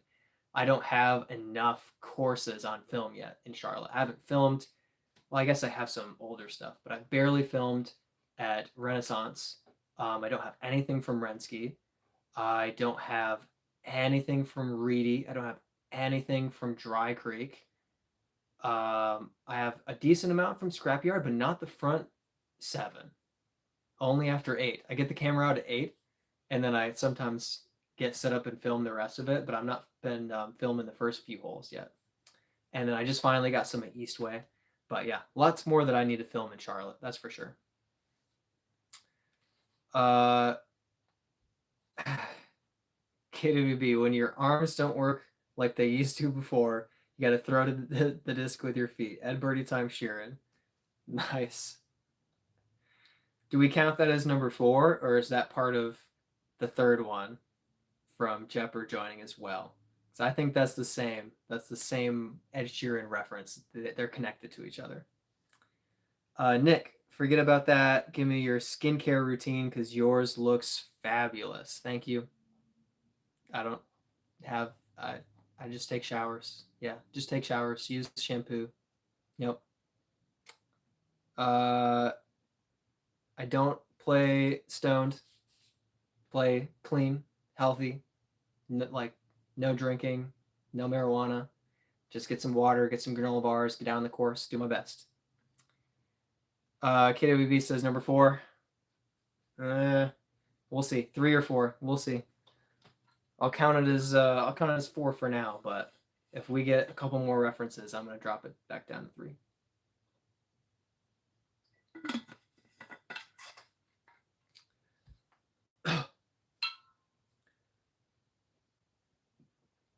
So for just a little bit of an update for you guys, since we have gotten the channel across that first monetization kind of status out of the 2, that 3,000 watch hours mark that we hit 2 weeks ago, 75% of the way to the full monetization status of 4,000, and we just hit 3,249 watch hours, which is 81% of the way to that 4,000 mark. So we are pretty steadily heading in the right direction for that full monetized status for the channel. So thank you guys so much for watching, joining the live streams, participating in everything. We are cruising forward and we are succeeding together. And I really appreciate all of you guys for being part of it with me. It's been really, really cool. Dude just says granola bars are the best. Yeah, what type of granola bars do you guys like? What do you like to eat on the course to kind of keep you going? I don't really like trail mix out on the course. For whatever reason, I like to have like a granola bar and eat it and be done with it. But I do have some trail mix if I need it. I have like Aldi. I get their Millville granola bars, and they're like chocolate pretzel. They're not very healthy. They have like that like dried yogurt stuff on the bottom or whatever that is. Not the most healthy granola bars, but it has more like fiber and sodium and stuff to like help you get through the day and give you a little bit of energy with a little bit of sugar, but not insane. I really liked what is it? What's that brand? They're pretty much candy bars, not healthy at all. They're in between. They're not like the chewy dipped chocolate where they're fully just dipped in chocolate. Like that's straight up candy. But the ones I have are okay. They're okay. They're middle of the road.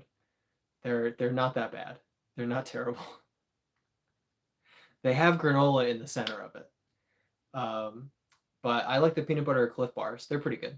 Those are a little bit better. Not so much crazy sugar. Peanut butter and chocolate chip are the best type. Yeah, peanut butter and chocolate chip, they're really good. I like a dark chocolate peanut butter, really good. Quaker chocolate chip, that's Mr. Healthy right there. Todd's going out and saying, "I'm gonna stay healthy. I'm gonna stay regular. I'm gonna be good for a long time. He's here. He's here to stay." Slim Jims and jerky. Oh, if I could afford to step up to jerky, that's the snack I would want on the course. Jerky, Slim Jims are good, but yeah, those would be it.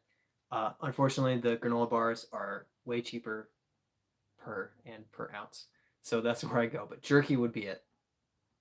Ooh, Brent, if you could rank Charlotte courses 1 to 10, what would those be? So one being the best. I'll go a little bit kind of random and maybe out of order, but I would do like top uh Renaissance Gold is probably the best course. Then I think Scrapyard Beastway. No. Nevin's number 2 for its level, for its quality.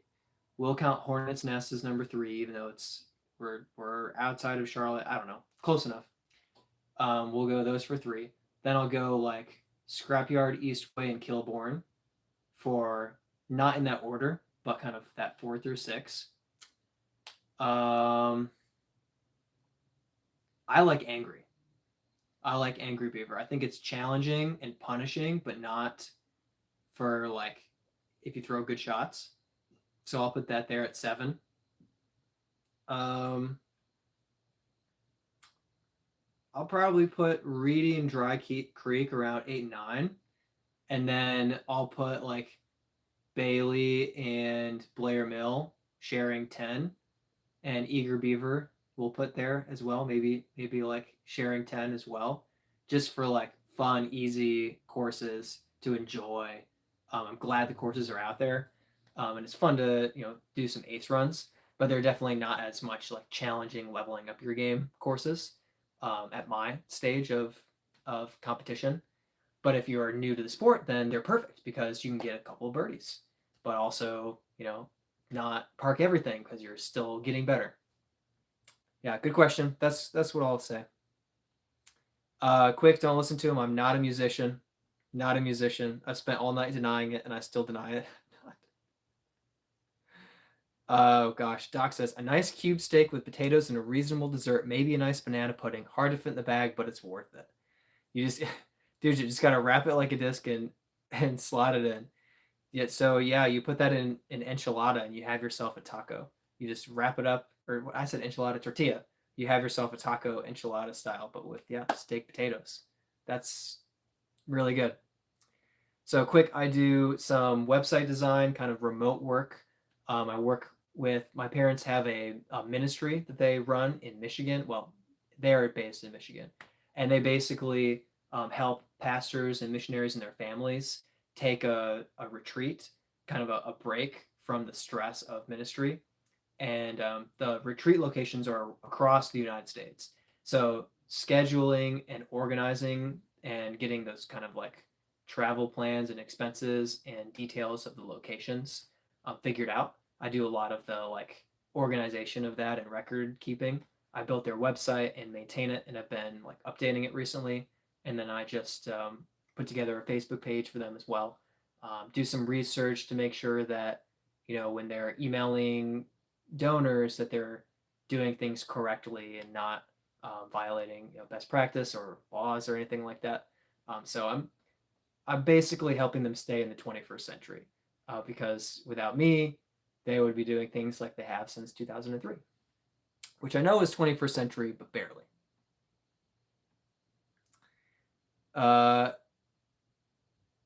Yeah, not a musician. Those KWB, the squash bags have a cooler. Keep the steak and taters warm and contained. Doc's new best friend. Shape of You, ever heard of it? Yes. Another Ed Sheeran reference. Does not count as number 5. Does not count. It's not a new one. Don't forget Bradford. Oh, I did forget Bradford. So I'll put Bradford in with Kilbourne, Scrapyard, Eastway. I'll put Bradford in there, and I know that's 4 sharing 3 numerical spots. But I'll put those together. I think that Nevin, Hornets, and Renaissance are kind of next level for pushing pro tour level, and not pushing, but like pro tour level, with easier layouts, of course. And then I think that Eastway, Scrapyard, um, Bradford, and what was my Kilbourne are all kind of more of that like amateur pro, like MA1 local MPO pro. Um, and then Angry is of course tough, but I don't think it's quite as good of a course as those 4. Um, yeah, yeah. So I think Bradford fits right in there, right in there. KWB says, Doc, heck yeah, I gotta get that protein in for the birdies. True. Doc, real question in chat. Anyone else take food for ducks and geese? I get this critter feed, they love it. I haven't around disc golf, but I used to really love taking like the ends of bread and maybe a few extra slices and feeding ducks with it. A lot of fun. I don't know if you're supposed to give birds bread anymore, but it's what we used to do. Ghost, thank you so much for the donation. Really appreciate it. Thanks for jumping in and helping me out. Really, really, thank you. Really appreciate it. Thanks for joining us. I can like it and heart it there.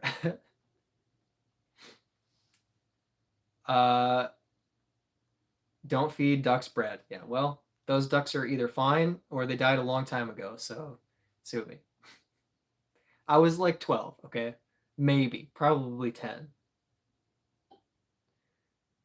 Luke says, have you played a course where even is around 900 rated? Yeah, Bradford. Even was what was even? 910? Brent, is Brent still here? Oh, Doc with the donation as well. He says, "In of a dragon." All right. Celebration.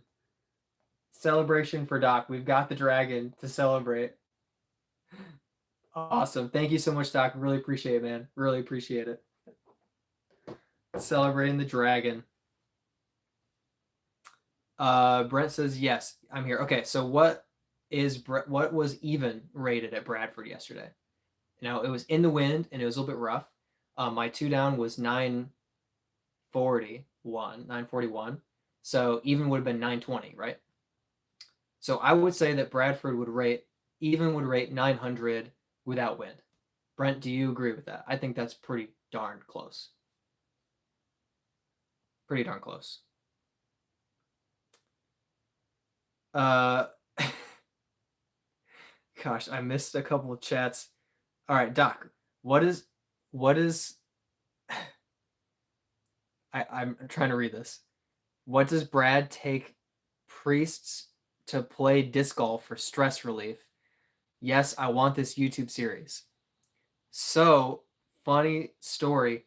I was researching, this is another thing that I was doing for my parents, is finding new retreat locations that give discounts to pastors and their families. And I found one with a disc golf course on the property. And so I immediately like added it to the list and got all the details. And I'm keeping it in the back of my mind in case I get back into youth ministry in the future, which I've been considering that possibility the next year or two. Yeah, eventually maybe heading and checking that location out. I mean, you've got to give it a test run to make sure it's good. But yes, we have a retreat location that has a disc golf course, and we're able to send a pastor or a missionary and their family there for really really cheap because we have the ministry and the support to do that. Okay, so Doc says that bread expands and hurts birds. Yeah. I heard rice was really bad. Like rice really expands, and like the wedding rice that you like throw out the wedding rice, and that birds would like eat it. It would hit moisture in their stomach and expand, and if they had a lot of it, it could like burst their stomach. So that's a great wedding thought. That's awesome. I didn't know that. I heard that about bread, I guess, at some point. Didn't remember that, but yeah, I guess don't feed ducks bread. Doc Dragon is my favorite sacrificial disc. Yep. It floats. Pickle says, "Sir, Whopper or Big Mac? They are cheeseburgers." Um, yes, they are cheeseburgers. Are you asking which one is better, Whopper or Big Mac? I'm just kind of I don't know. I'm a Taco Bell kind of guy. I like me a plain double cheeseburger, and then I put like ketchup on the side, and that's what I do. Just cheese, burger, ketchup. Brent says probably for all shorts. What do you think about the wind? Do you think the wind bumped at 20 ratings points? But yeah, Luke, we have probably a couple courses around here that evens around 900. Yeah. Doc is asking any other old dudes in chat like the plastic feel of the dragon. Uh, I don't want to say that Todd's an older guy, but he did say he liked throwing the dragon. He mentioned that. And Todd says, you guys ever hear of Mr. Mamba Don Shin? Dude is my hero. No. Doc says, I think Matt from Staggered Stance is a youth minister. Interesting. Interesting. I have heard of Staggered Stance, but I don't know of Matt specifically, so I'll have to look into that. And Doc says he has not heard of Mr. Mamba, and now I want to know. I want to know about Mr. Mamba. Luke says Taco Bell, of course. Taco Bell. Got to get that Taco Bell. I have a Taco Bell shirt. I can't remember if I've worn it for a video yet, but I'll probably film a video with it. I don't throw in it because it's annoying. It's too hot. But I would wear it for like a live or something. Yeah, I do have a Taco Bell shirt. Ketchup on the side. Can I get my $5 back? Yeah, it's weird, but I don't know. I like the ketchup being cold and the burger being hot, and then you dip it at the last second and then eat it, and it's better. If you put ketchup on the burger, it gets too warm. I don't know. It's weird. Brent says about 15 points different than normal. So yeah, pretty like 905, 905, 910, something like that for Bradford. Yeah, playing even. Dugit says, thought Nevin was around 1,000 for a one down on the pro layout. That's probably true. I haven't played the Pro Tour layout. I've played just the it's a mixed layout of shorts and longs, but like we don't play Pro Tour hole 1, we don't play Pro Tour hole 18. And some of them they play a further, like a much further tee pad, and it's like a par 5. But yeah, I would believe 1,000 for like a one down. Nevin's crazy. Full Nevin for Pro Tour Championship, crazy. Okay, so this Mr. Are we talking about Mr. Mamba still? That's a 100-year-old guy playing disc golf in DJ Magazine. Todd likes the Dragon plastic, very grippy, but you land it on a roof one time and half the rim is worn away.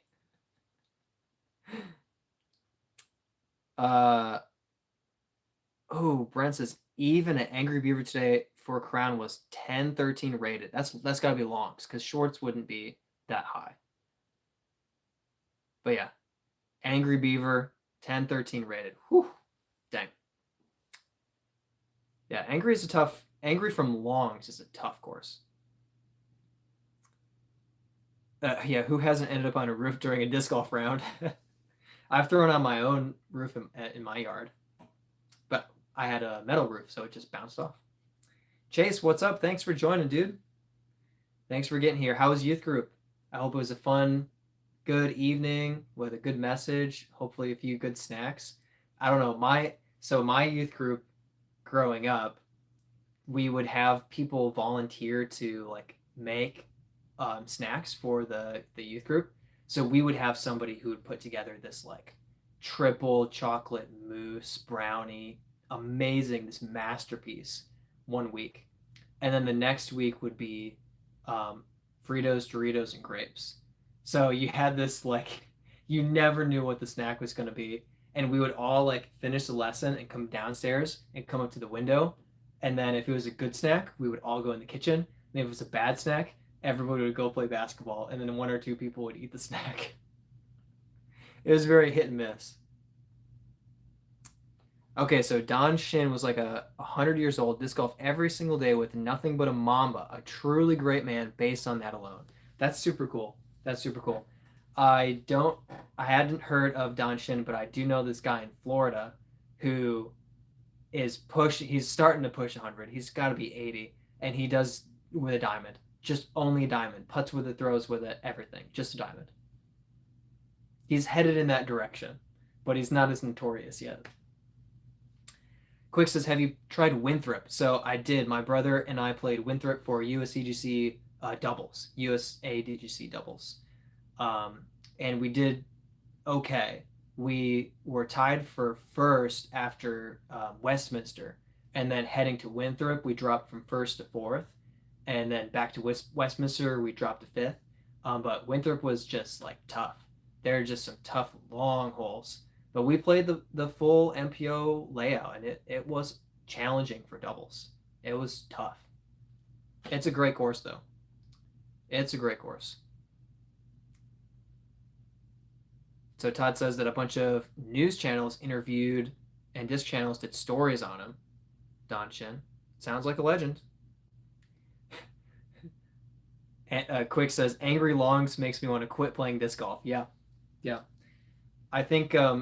So I was practicing angry for the Charlotte Roar Open, and I was feeling good on shorts, but I would practice. I would go like 2, 3, 4 down on shorts, something like that, and then round 2 we'd go to longs because that's what the Charlotte Roar was going to be, and I would go from 2, 3, 4 down to 12 over. Like it was just this devastating swing from a few under par feeling good to over par feeling bad.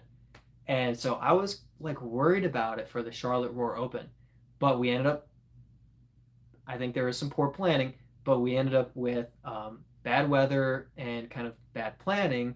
We played shorts twice, and I had a great first round and an okay second round, and beat Yuli. So I mean that was pretty worth it. Making lead card with Yuli was incredible. He's so cool. He's so friendly, and he's so talented. But yeah.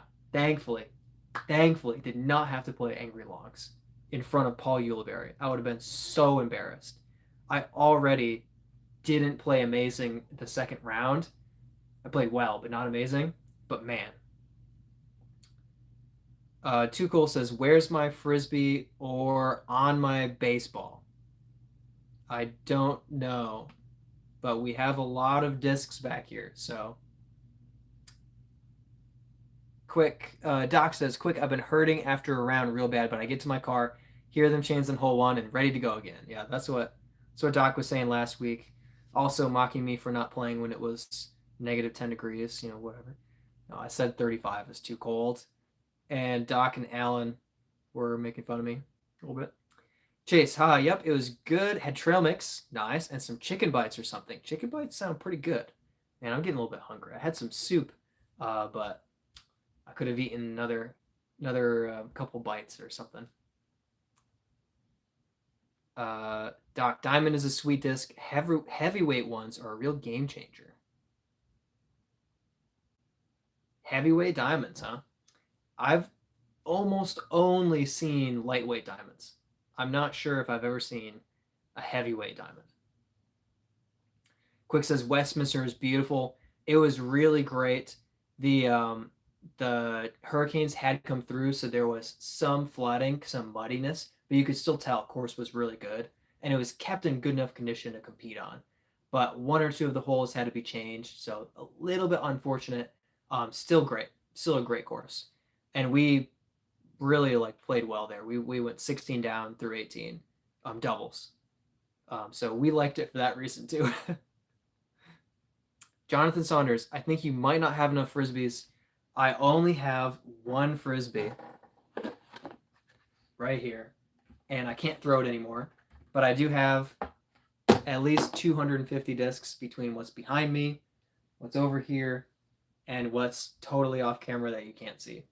So yes, have a lot of discs, play a lot of disc golf. There actually is quite a difference between the disc and the frisbee. And the disc is designed to go further and faster and hurt more if you get hit by it. I've been hit with a frisbee a lot. And I've been hit with a disc once and it was way worse. Dude just says it's never enough. Never enough. KWB says discs, not frisbees. We live in America, not America. Jonathan says he got one for every day of the year. Almost, just about. But let's be real, I'm throwing the Brave, the Echo, and the Soul every day of the year. Chris Heist Jr. Looking forward to checking out some of the SE courses. A lot different than most of the courses out here in Oregon. Nice. Heck yeah. So is that Southeast courses? Just Southeast United States? That we're talking like Florida, North Carolina, etc. That area. I'm guessing that's what you mean by Southeast. Yeah, there's some great courses. I mean, Charlotte, so many wooded courses, just tight, difficult lines. You're a little bit off the fairway. You probably just pitch back out to the fairway. Forward progress is just giving up. Nevin is like that, absolutely. Angry Beaver Longs is kind of like that. It's brutal, but yeah, Florida, a lot of open, long shots, flat ground, but also a lot of wind depending on the day. Doc says, Jonathan, no one has enough discs. Well, maybe Terry, the disc golf guy. Yeah, that's true. Terry, he has a lot. He has a lot of discs. He has a lot of discs. Paul Macbeth has a lot of discs. That's true. Chase says, me too, just ate soup. Yeah. Soup is good, man. Soup's good. I made a ton of soup like 4 days ago, like a massive pot of it. And so it's just like every day. Cheeseburger soup too, so less healthy, better tasting. It's really good. Really good. AVB, good question. Is disc golf just a hobby for you, or are you trying to get onto the tour one day? That's a great question. So it's kind of a little bit in between. I don't expect to be able to make it on tour. I started playing when I was 27, so just a little bit late to like jump on a tour. If I started playing when I was 17, then it might be really different. If I can get another 80 feet of distance, then playing the Pro Tour courses would be possible. It would be possible for me to compete there. But I don't expect to make it on tour. So instead, what I'm hoping to do is get as good as I can, but lean into social media, YouTube side of things, and kind of make it on YouTube, creating good content with skill and talent, but also fun content, interesting content, where, you know, I don't have to be, as good as someone on tour to make enjoyable, fun, more relatable stuff. Also disc reviews and stuff like that. So it's kind of like an in-between. The other aspect is this is my last year playing amateur tournaments. I'll be playing US amateurs and amateur worlds, and then US DGC doubles amateur. And after that, I'll be fully MPO. So I will be hoping to make money from playing MPO. So it will be quote unquote professional disc golf, but of course that's very different from playing on tour.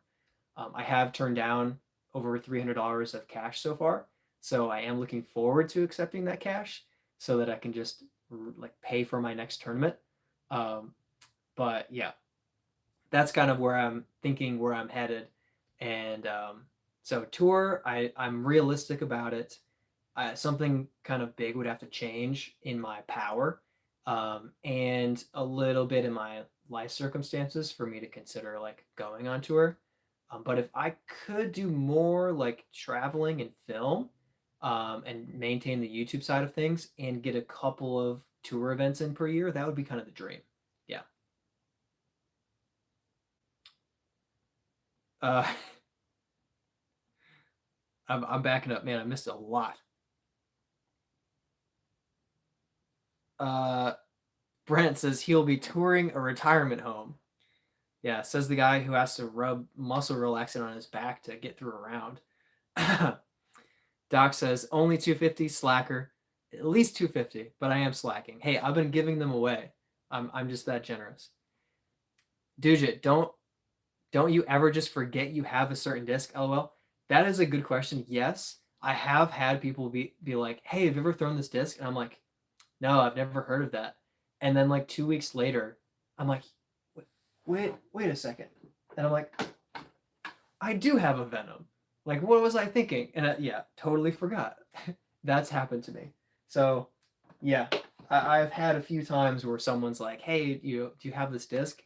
And I'm like, I legitimately think I've never thrown it, and I have it on the shelf. Has happened, but I do kind of like if you've watched me like answering some questions, like a lot of times I'll be like, oh, and I'll reach back and look for a disc because I'm aware of most of them and I can find it. I've also reorganized my discs like 4 times, and every time I do that, I remind myself of all the discs that I have. So it has happened, but for the most part, I'm pretty like on top of what I've got back here for the most part. Chris says yes, Southeast states. Yeah, there's a lot of great courses down here. There's a lot. Jonathan, I didn't even know there was a disc or frisbee's difference. Learn something new every day. Yeah, they're quite different, and like a frisbee is generally a standard disc that's gonna fly the same, but with discs you have different flight characteristics. So a ugh, putter's shaped totally differently than a driver, and this, a tumbleweed, is designed to be thrown and flipped over onto its edge and roll. It's called really flippy. But something like this Venom that I pulled out, when I throw the Venom, it's going left the whole time because it's overstable. So these are very, very different discs, and there's a bunch of discs in between. Some that are supposed to turn a little bit, turn a lot, and then come back. Some that'll go dead straight. Some that'll go a little bit left. So there's a lot of different ones. And then faster speed discs are meant to be thrown faster and fly further. And then slower speed discs are meant to have that distance control and not go as far. So it's pretty fascinating. It's a great sport. It really is quite similar to the mechanics of golf, where you have a club for a distance, where you have a speed for a distance. But of course, it depends on how you throw it. And if you throw faster, further, with more spin, then a disc will go further for you than it will for somebody else. But yeah, it's pretty involved. I don't need all of these. This is more than you need. I have 22 discs that I have in my bag with me when I play a course, and I probably have another 25 discs that are backups, or if I play this course, I'll put this disc into the bag because I need that flight path. So yeah, I could definitely have almost no impact to my game if I went from 250 to like 25 discs. I would basically be the same. But yeah, having like 40 with a few extras would be better. Doc says, I do Dujit. I hear someone talking and I'm like, wait, I got one of them. What did I miss? I'm too late. Oh well. I'll catch up to chat eventually. I'm really behind. You guys talk so much. Oh yeah, Doc says frisbees usually larger and lighter weight, except the condor and a few others that are similar to frisbees. Todd says drank soup. Doc says, is soup a food or a drink? Yeah, depends on the soup. What I had, my cheeseburger soup was like the base was there's broth in it, but the base is also like cheese, potatoes, carrots, celery, onions, beef. So that's like it's food. Like that's food. But yeah, you can have like a really brothy soup that's basically just drinking it. But not what I had. You would almost would call it a stew. But Dujit says you're lucky to live near so many great courses only really good one near me is Idlewild, which of course is amazing, but yeah, that's tough. Florida was very in between. I had a couple of good courses and a few great ones out of town, but yeah, Charlotte is next level. I've got access to everything basically, and it's a blessing. It's a blessing. Todd says soup is a drink. Doc says, what if you had crackers? Dude just says, definitely a food. Just depends on what type of soup it is. There are some soups that are just broth, basically. KWB, Dujit, are you in? I messed up chat. Oh my gosh. I'm so far away. Kentucky or Ohio? Chris says, MA40 here. Nice, nice. Xerxes, why do they make disc golf discs crazy colors? Any history behind it? I don't know about history, but I think honestly, because they want to sell more discs, the more color variety they have, the more interest there will be in collectors and people who just want that color to throw it. I wouldn't know specifically about the history of it, but I think it's probably just for selling. Um, Also, sometimes there's a function to the color. I know Innova has run certain lines of discs where they have a different colored rim that corresponds to stability. I know Calvin's Destroyers a couple of years. And Did the Cloud Breakers do that? I think the Time Lapse did that as well, where the different color patterns kind of, even though it was the same disc, had different, slightly different flight paths as well. But yeah, I think it's mostly to sell them. Quick says that's a good goal. I mean, we'll see what happens, but we'll see what happens with my disc golf goals. I already met some goals for 2025 in 2020, like the end of 2024. So I feel blessed to be where I am. Dujit says super southeast Indiana. Quick says not enough disc golf content. Are you talking about I don't have enough disc golf content? Probably true. I'm so far behind chat, I don't even know. Doc says discs are different colors because they're easier to find. They hope you want a cool purple one and a green one and a semi-cool pink one, etc. I mean, people are at the level where they want a different color glow, and they'll have an orange glow bag of discs, a green glow, and a blue glow bag. And then when they go to glow golf, they'll take one of their 3 glow bags. I know these people. One of these people. KWB, Dujit, you gotta head down to Western Kentucky. That's our mecca of disc golf. Xerxes, always like the tie-dye ones. Yeah, there's some pretty sweet multicolored discs for sure. AVB, I get that. Started playing at 26, 4 years later, and I'm only MA2. Family and coaching come first. Amen. Absolutely. Would love to get to MPO by the end of it all. Yeah. Yeah, that's a great trajectory. Yeah, you sound pretty similar to me.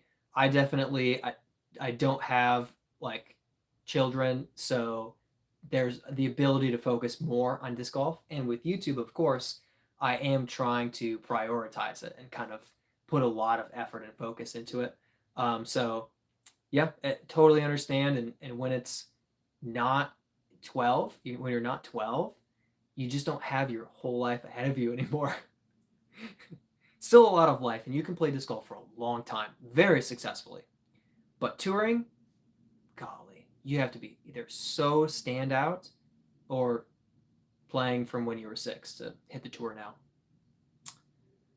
now. Mark says, started playing 3 years ago at age 50. Awesome. And at age 50, you can be very competitive in MA50. And who knows, maybe you can even play like MA4, MA3 if you wanted to switch divisions and mix things up. But man, there are a lot of good MA50 players, and you guys can keep throwing discs forever. It's impressive. Brent says, yo, my elbow, you fool. Dude just says, never too late, Mark. Yeah. Doc says, nah, Brad just says that so people will send him discs. Maybe. Xerxes, my dad had these discs with cool names like Stingray. I have a Stingray. Where is my Stingray? Oh. got a Stingray. This was my first mid-range. Gift from my older brother. Thank you very much. I believe that is 150 grams. But yeah, this is my first mid-range and my first birdie. 100 and some feet I threw this in for birdie. First birdie from at least 100 with a Stingray. Good disc. Can't throw it anymore, but good disc. Yep, Doc says great for newbies. Yep. Although I have seen they have made like Halo Stingrays. Not just for noobs. Not just for noobs. AVB says Mark is going to be top of 50 and up leagues in no time. Heck yeah. Xerxes, need to get into it. Grew up around it. Yeah. Ooh, Doc says, hope you do.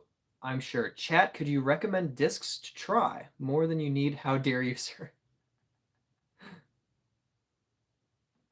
Oh my goodness, I'm still so far.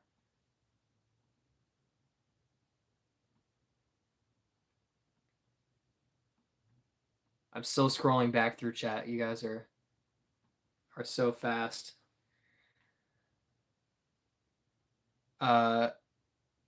Chris, it's been fun to learn how to throw understable and stairway fairway drivers, predominantly forehand, so most of my discs are overstable. Firebird, Destroyer, PD2, etc. Yeah.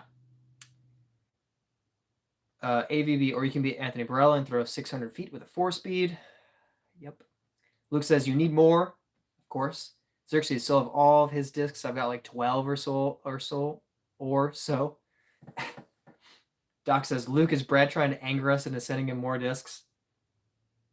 I'll just give them away. Dude says AVB back when he parked a 450 foot hole with a putter. That was not that long ago. Luke says maybe. Doc says cheeseburger soup. Am I still catching up to the soup? AVB Duja, he's insane with distance. Yeah, that's AV. Todd says sounds like a stew. Yeah, whatever. North Carolina is just the best state. Idlewild is the best course I've ever played. From Quick. AVB says, speaking of courses, you have to come shoot at Stafford Woods and needs the support. New Jersey trying to shut down one of the best in the country. Dang, Stafford Woods. Yeah, I wish I was closer. Could do some filming there. Quick says, best course you've ever played. For me, Maple Hill. It was Maple Hill. It's insane. And you have every layout that you could want to enjoy the course at. I played Golds, and I played poorly. It was a long time ago. It was 2 years ago. But like plus 24, something like that. I think I got a par. And then all bogeys and doubles. And a triple. At least one. I also skipped a couple of the water carries tees and just moved up to the drop zone. Todd says if you add crackers to soup, it's now food. Good. We settled that. Doc says we'll take advantage of him being distracted. Luke says, why are we still talking about soup? How did this come about? What was my favorite book as a kid? Luke Y. KWB. I liked Uncle John's bathroom reader as a kid. Yeah, we did talk about soup for a while, and I was lagging behind chat, so I talked about soup for a while too. Luke, Todd says, Luke, despite my passionate views of soup and soup adjacent items, I did in fact not bring up soup. Sometimes soup just comes up. I said that I ate soup, and Chase said that he had soup, so that's why soup came up. Stone Soup, like Aesop's Fable. That was good. No Soup was about a boy who was the toughest kid on the block. His real name was, oh gosh. Kind of funny, so everyone called him Soup. Xerxes says, Tennessee, we have okay courses, I like to think. I have heard of several good courses in Tennessee. But of course, if you're not at that central hub, if you're not near Knoxville, Nashville, I mean, Knoxville might have some good courses too. But yeah, if you're not near the like central hubs, you know, if you're in that outskirts of North Carolina, you might be like, there's no good courses near me. But then Charlotte has all of them concentrated. So I think Tennessee has some great courses for sure.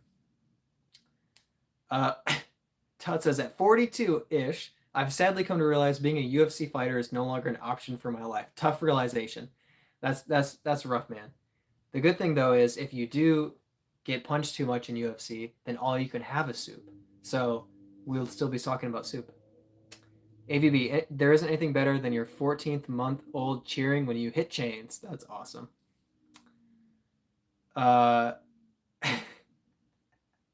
KWB asking about Doc's childhood. Is that when discs didn't have flight numbers and DX plastic was considered premium? Quick says that his dad started playing last year at age 66 and has skills. Heck yeah. Doc says he played when discs were made out of the skulls of your enemies, which is why he had so many. Why'd you have so many enemies, man? You should have been a nicer kid. Don't bully. Good night. Chris Heiss started with a gum putt, shark, and monster. Now I probably have 150. Yep. Dude, it started playing at like 13. Ultimate goal is tour, but aiming for MA2 soon. Heck yeah. Dude, how long ago did you start playing then? Have you played? How many years have you played? I have not thrown a gum putt. KWB says, Doc, I've got a few enemies I need you to get for me so we can get more discs. Doc says, personally, I do believe all discs should be clear, like see-through clear. I would have so much trouble finding those.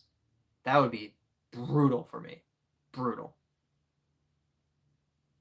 Yeah, unique take. Y'all, are we positive this should be a disc golf chat? I mean, soup stream chat would be nice. I mean, if you read, I did make chat rules, and I did say we don't just have to talk disc golf. Other topics are okay, but I did say that we don't talk politics. KWB, my favorite color is dark clear. Still waiting for a disc to come in that color wave. What is dark clear? Dark clear isn't a color. That's a bunch of colors can be dark clear. I feel very passionately about this because colors are not my strong suit. Soup time stream. Thanks, Judith. Maple Hill, yeah, quick. Maple Hill #1 on the bucket list. I was just almost incidentally, like I was traveling to Boston and I wasn't even thinking about it. And my brother texted me and said, hey, you're going to play Maple Hill while you're there? And I'm like, oh, is it close? It was like 45 minutes, but I was like, yes, I'm going to play Maple Hill. And I did not regret it. It was really cool.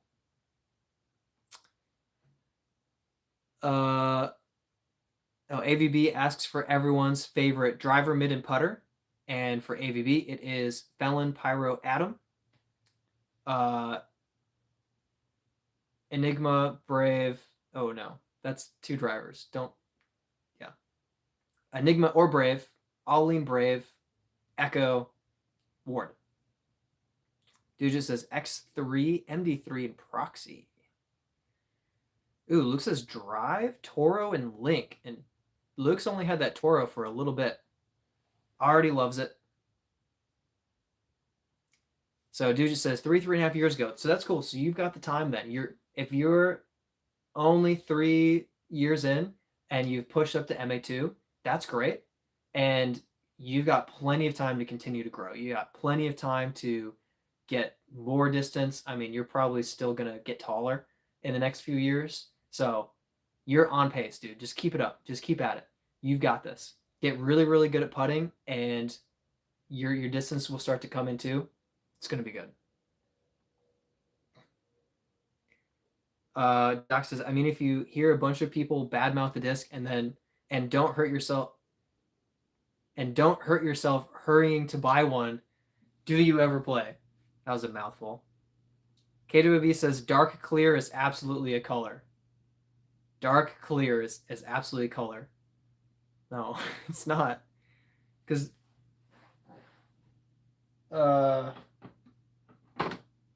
is this dark clear? Or is this like a light pink? Like a dark, gentle pink? Pink is a color. Clear is not a color. Clear is a lack of color. You can have a color that's partially clear, and then it's like seeing through that color, but dark isn't a color. I feel very passionately about this. Luke says a color can't be clear because the clear is the color not being there, or less of a color being there. Dude, got an ESP nuke a while ago. Probably fitted the description for a dark clear. Doc says Ed Sheeran's new single, The Soup of You. Okay, The Soup of You. Maybe chicken noodle on the hill I see crackers. We're back to soup and Ed Sheeran. Todd, how about a nice hot bowl of tomato soup with grilled cheese? Really, really good. One of the Lord's little blessings. Absolutely. Especially if you have like higher quality. I always had like crappy bread. So like higher quality bread, it tastes so much better. Like so much better. I grew up without having the good bread. we had the crappy bread. Chris, there's a number of epic courses in Oregon. Milo MacGyver, Whistler's Bend. I've heard of Whistler's Bend, and Coyote's Den are great. Quick said, I took a job interview so I could play Idlewild. Had no interest in the job. That is dedicated. That is awesome. Doc says, dude, I feel ya. I'm a crystal clear dude. KWB said, maroon. That's maroon. And Doc says, no name calling. Lib says, hey, chat. Lib, welcome. Thanks for joining us. Appreciate you coming in. I'm doing well. We're doing well. I just caught up to the chat. I was way back. We were talking about soup for like 20 minutes, so you didn't miss a whole lot. The giveaway went well. 193 people were entered for the giveaway, and only 4 discs. So a lot of disappointed people, but discs are going to be given to some winners. So, I don't remember what the names were of the winners. Oh, I can just see them. So the winners were Samar Nunn, 3236, Eric Dunn, K4C, The Fact Frenzy Official, and Marcelino Oliverio, 6509. Those were the 4 winners. KWB says dark clear is a color just like black is. So here's the problem. You can have a dark clear brown. You can have a dark clear blue. You can have a dark clear black. Those are 3 different colors. The dark clear status is not a color in itself. Everyone educate KWB. Chris says he used to seek out clients for the marketing firm he worked at that were in close proximity to good courses. That's how it's done. Oh gosh. Oh right, we gotta lose him again. New topic. If soup were discs, trying to make me fall behind in chat on purpose. I'm not gonna let that happen. I'm on top of it this time. We're good on chat. We're good on chat. Devin says yes, yes. Everyone's saying yes. Marcelino Oliverio, you won a disc. You won a disc, man. Congrats. I said your name because you won a disc. Yes. Which one was that? Last or first? That was last, right? So that was. I don't want to make any promises. I think it was the Sapphire. I think it was the Sapphire.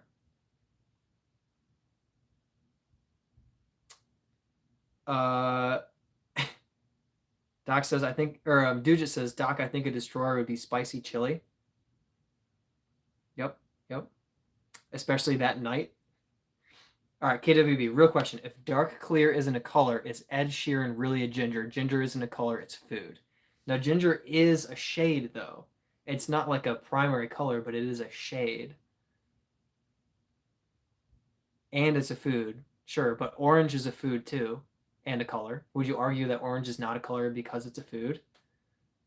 I don't think so. Doc says ginger is a state of mind. Sometimes. Chris says black isn't a color, it's a shade.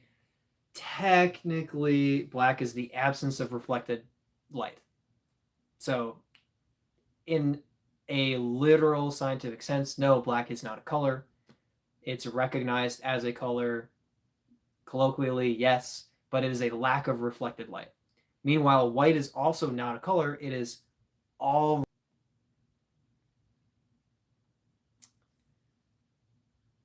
Brent says, don't fall behind. I'm not falling behind. You're falling behind. Cheyenne says, it's my birthday. Can I have a shout out? Happy birthday. Thanks for joining us. Appreciate you being here on your birthday to celebrate. Can I ask which birthday it is? How old? If it's offensive, don't answer. Doc says, happy birthday. Liv says, what's with Ed Sheeran? We had Ed Sheeran coming up a lot today. Only 4 times. Barcelona, yeah, heck yeah. You won the disc. Congrats. That's really, really awesome. And I think it was the Sapphire, but I don't remember the order. But I think that you were the last winner and the winner of the Sapphires. But I don't want to make a promise. You have to watch back through the live. Like the 35-minute mark is when I was doing the giveaway. But yeah, you'll be able to confirm which disc it was.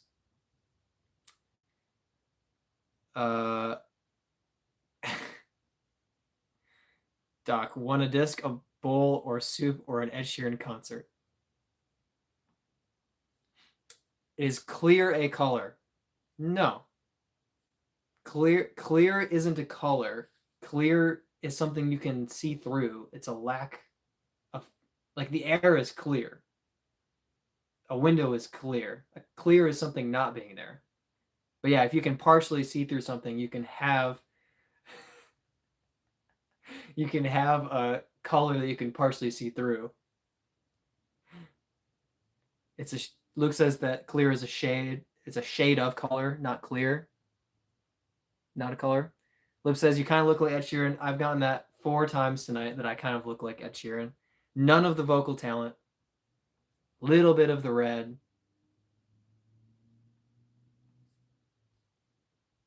KWB says, I'm just laughing over here that y'all are stuck on the joke of me repeating dark clear. This is very important. This is very, very important that we clarify that dark clear is not a color. Clear is a state of pre-color. Can't have a shade of not a color.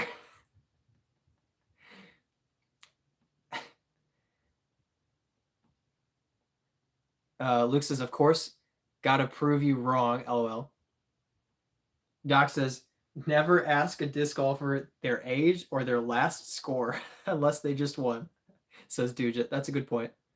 You guys can always ask me what my last score was. My last score was 2 down at a course where I should have played better. So tomato soup, how much pepper is too much pepper? A little bit of pepper is okay.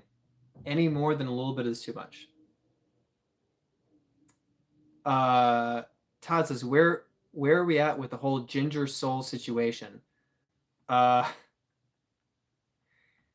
mean, I probably have. I'm old enough to probably have to say that gingers don't have souls. Obviously, I don't actually believe that. But culturally speaking, of course, gingers don't have souls. Everyone knows that.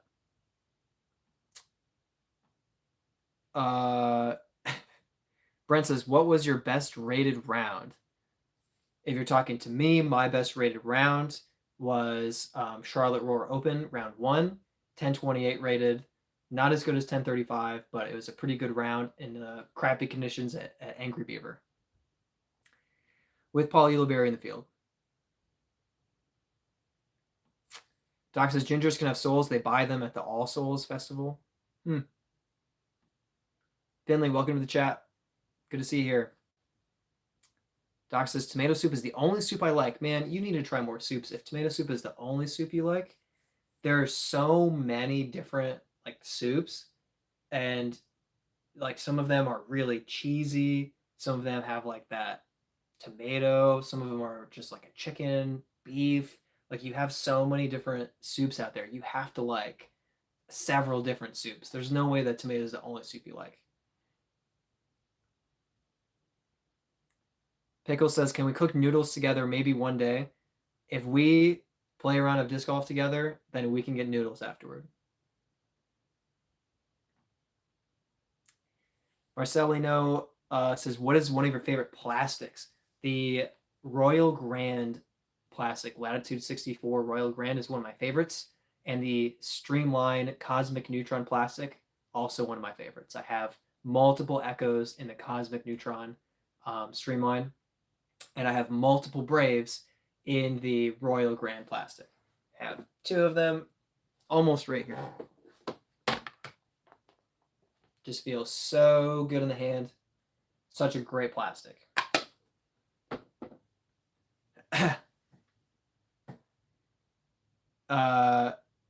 Lib says, sing for us so we can see. No, it's not worth it. Dude, it's just liquefied ketchup. Tomato soup is pretty different than ketchup. It doesn't have all the sugar in it, for one. No. Also not as it doesn't have that little kick to it. Like ketchup has that little bit of kick. A little sass. Todd says, clear is a measurement of opacity. Yes. Chris, thanks for the fun chat, but I'm off to make some chicken barley soup. It's a good choice. Get some barley in that soup. KWD, so dark clear is a post shade of color. Still my favorite color. Doc says dark clear sounds like an 80s karate action movie. Be well, Chris. KWB, it's going to be my disc lineup when I go pro at 79. Finley, hi. Hey, thanks for being here. Thanks for joining us. Doc says Brad probably only have around 250 by then. Have to buy him some. Yep, probably. Only condensed tomato soup. Don't put real tomatoes in my soup. Yeah, that's fair. Bowling for soup. Broccoli cheddar is pretty good. Broccoli cheddar is a pretty solid upper level soup for sure. Pretty good one. Good choice. Real tomatoes in tomato soup. Blasphemy. Can't beat a good chili soup on a cold day. Why are we still talking about soup? We've been talking about soup for 45 minutes. Do you have to drink the soup out of the holes in the bowling ball? All right. Brett says, remember when you let me try out the Shrike? Yeah, I was going to bring it yesterday, and then I decided not to. Ooh, Luke says, would you... See, this is what's important. Luke always has the good questions. He has them listed out, and he's just waiting, and he watches all of you talk about soup for 45 minutes, and he says, let's get this back on track. And then he has a great question. So Luke says, would you ever consider trying to dye a disc that you own and giving it away? Yes. And if I get a couple more white discs, I will do that. I got a couple white discs and gave them off to get them dyed. One of them's a Warden, so I'm going to keep that. But the Jet I got in the Gyrapalooza box. And depending on when and how it looks when I get it back, I am interested in potentially giving it away. So yes, I have thought of that, and it is a plan. Those crickets? Brent says crickets. Yeah. Brent, I'm going to see you again. I'll give you a Shrike. Just chill. What are you going to do? Throw it in the tournament and risk not winning? Gosh. Doc says Luke would love an Ed Sheeran dyed disc. All right, Gabriel Smith, thanks for joining us. So the winners were Samar Nunn, 3236, Eric Dunn, K4C, The Fact Frenzy Official, and I'm gonna say your name wrong. Marcelino Oliverio 6509. And Marcelino is here, and I believe won the Sapphire, but I don't want to make any promises. Any Bread Bowl fans? Best Bread Bowl, Panera with their mac and cheese in it. Really good. Doc says, anyone else think bread looks a little bit like that Shape of You guy? Who is that? I don't know. I don't know if that's true. Marcelino, are there any other sports you like to play other than disc golf? I enjoy playing volleyball. I used to really love ultimate frisbee, but now that I've changed over to disc golf, I can't throw a frisbee anymore. I played 15 years of soccer, so I really enjoy soccer. Soccer is just very fun. What else do I play? I don't currently compete in any other sports right now. In college, I was very involved in all the intramurals that I could play. But yeah, post college, it definitely hasn't been that level of competitive sports. until I jumped into disc golf. And then with the filming and the YouTube, it's like focused disc golf. But I can hold my own in soccer. I'm definitely not going to run as far as I was able to in high school, college, when I could run 10 miles, 12 miles in a game. Can't do that anymore. But otherwise, I'm pretty decent at soccer. Todd's never had a bread bowl? Bro. At your age, you've never had a bread bowl? That's crazy. Go to Panera, my man. Uh, Justin says, let's start talking about stew since it's way better. Great. Dude, would buy the heck out of a Brad Ed Sheeran stamped disc. Oh gosh. Gonna have to consider that. Doc says my mom made the best stew back in 1910. Luke says, any thoughts on your own custom video intro or custom disc stamp? I have been thinking about custom disc intro, or video intro, I mean. Basically where I'm at is I'm kind of working with someone on logo, and I'm planning to get a like completed logo and then present it to an animator. This is probably several months from now, and get them to animate an intro for me for YouTube. So I don't know, maybe like July or August, I would love to start implementing an animated intro onto the channel. That'd be really cool. And then once I have a full out logo, that logo can go on shirts, on discs, on hats, maybe all of that stuff. So it's definitely been bouncing around up here, but it's not yet something I'm able to execute on. Great question. As always, Luke with the good questions. Marcelino with good questions. Marcelino. Okay, I got close on that last one. Marcelino. All right, good. That's okay. Doc says, so birdie time, maybe the stamp would be a clock with a bird on it, like a Dolly painting. I suggested to Devin, I said, how about a bird with a watch, and it's like standing on a basket or something that's looking at its watch? He was not a fan. He thought it was really stupid. I thought it was a good idea. Oh, Peter Quill is here. Thanks for joining us. Dujit, gotta go. Have a good rest of the night, everyone. Dujit, thank you so much for joining us. It was a lot of fun. Thanks for chatting. Thanks for hanging out. Catch you soon, man. Catch you soon. Gabe, what position did you play in soccer? So I played outside mid, left side mid, and that was up through partway into my junior year of high school. And I was getting goals, not a whole lot, but I was scoring from that position because I was playing up. So my junior and senior year, I shifted over to left forward striker.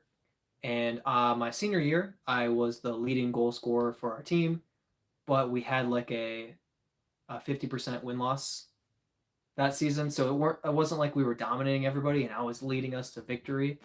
I had like 14 goals over the course of the season, something like that. But I did get a hat trick in one game, and I did have people calling me Hat Trick Hendrick for a couple of days after that. So that was pretty cool. My highlight goal was my best friend chipped it in from the corner, and it was like lost in the sun, and it comes out of the sun, and I'm like half blind, and I headed it into the goal. I was like seeing spots, but I scored with my face. I mean, it was a header, but it like came out of the sun, and I headed it into the goal. That was really cool. That was my favorite moment.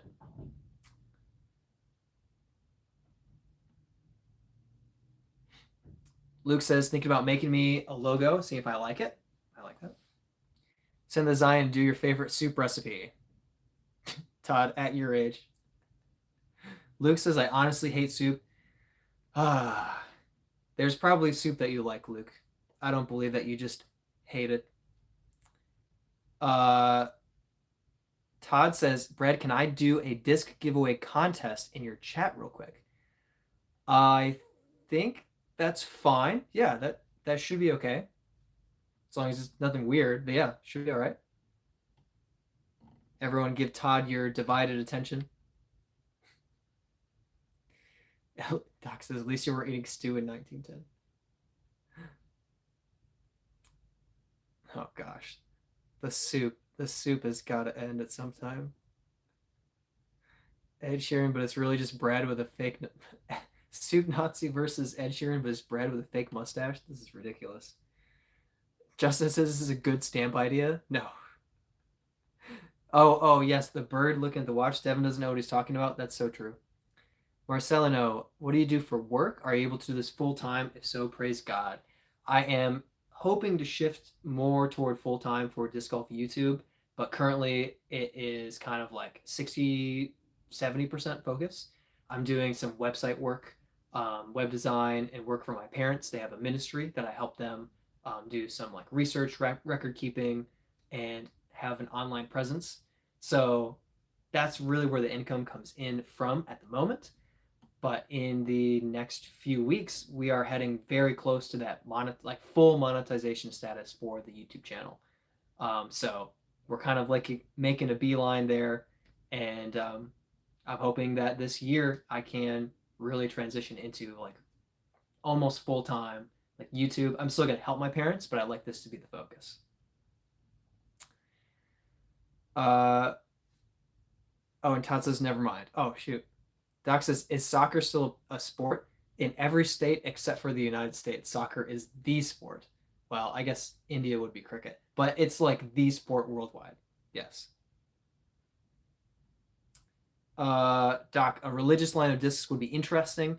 I have seen, oh yes, Todd says Goliath discs. Yeah, Goliath does specifically have that line. And then also Tristan he has a couple like a crown of thorns, and then the I am stamp, and then he has like a lion that's really cool, like the Lion of Judah. So there are some pretty cool designs out there. Honestly, I'm a little bit lacking in the like Christian themed stamps. I really don't have a lot of them. I have the I am zone in the bag, and I had an I am passion. I think I gave that to a friend. Should have kept that one. But yeah, Goliath has more of a specific line of discs that are also they're the manufacturer, not just stamping the disc, but they're the manufacturer. Yeah.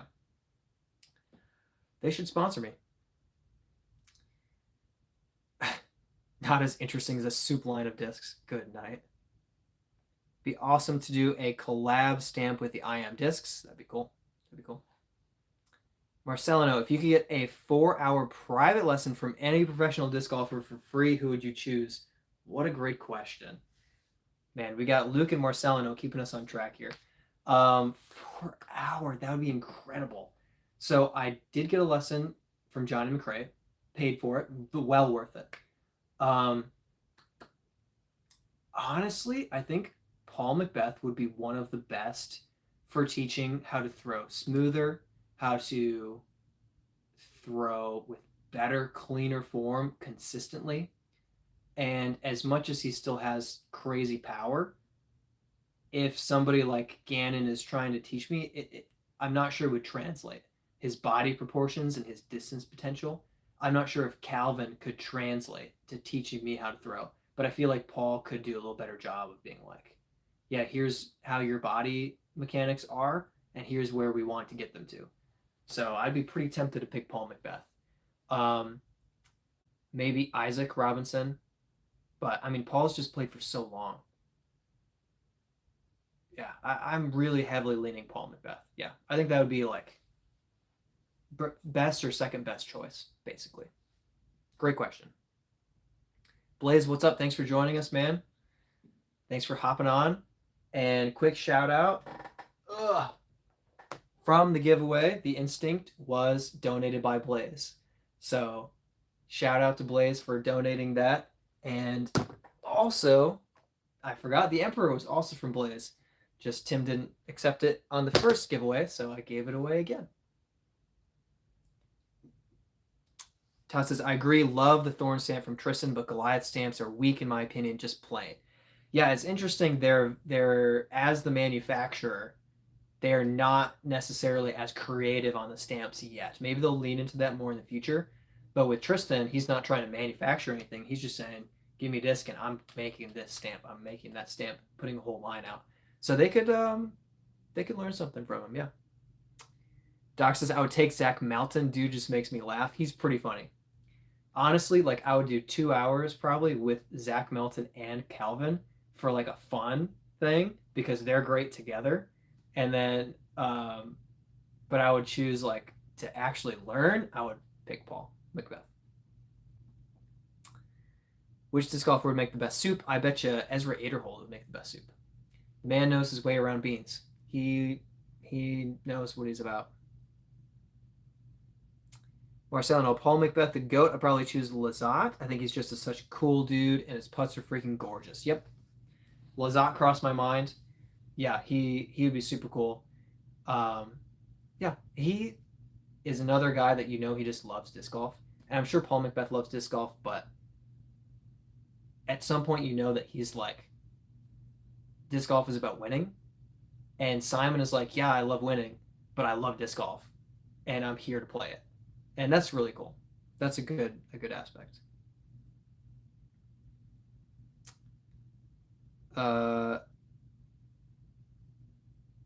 Sorry, Austin. I think your friend's gonna be fine. I think your friend's gonna be just fine, buddy. Marcelino says Nicola Castro. I think that would be an entertaining lesson. Yeah.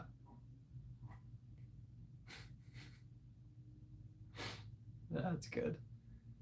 Blaze, if you could create your own disc, what would you want it to fly like? For example, I would want a puddle top fairway that's overstable and has no glide. So you just want to throw like a brick, basically. It's a great question. If you create your own disc, what would you want to fly like? Honestly, it'd be pretty similar to the Brave, I would say, for me. I like that drifting left to right shot.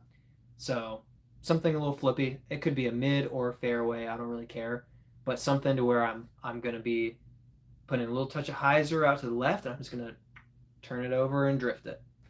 That would be my line. Todd, which of these bowls of soup looks best? Oh gosh, let me see. Ugh. The left one looks like there's cheese in it.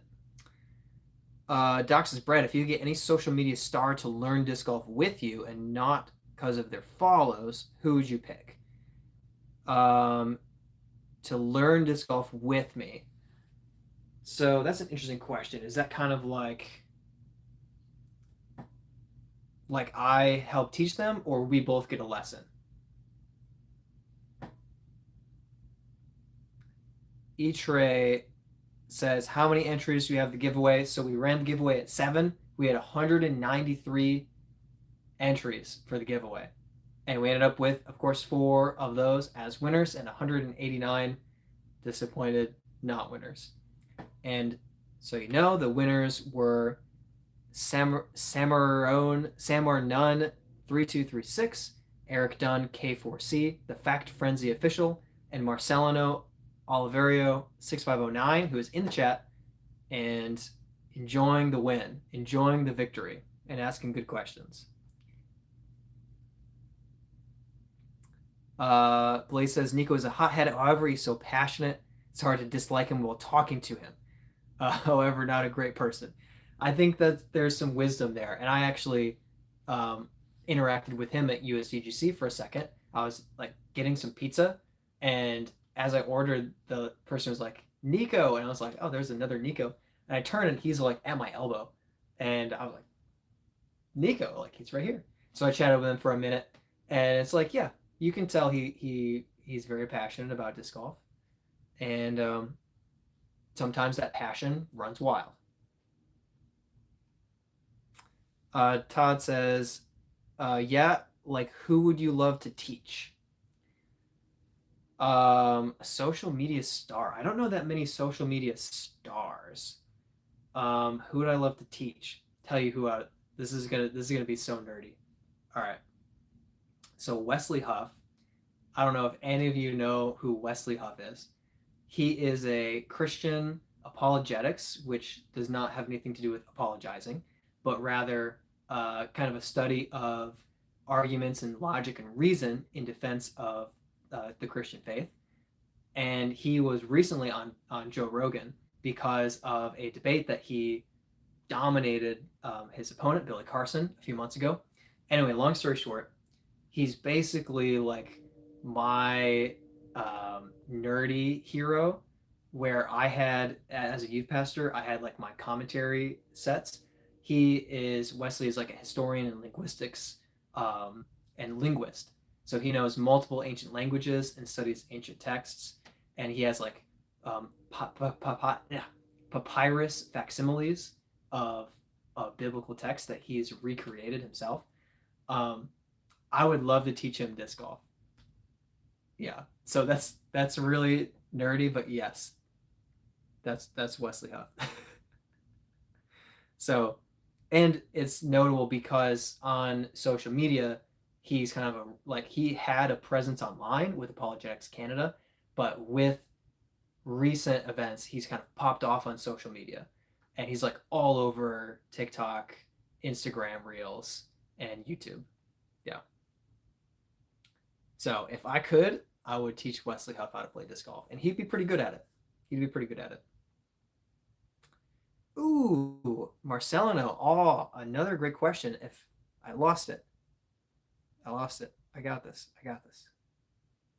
If you created a driver, what would you name it?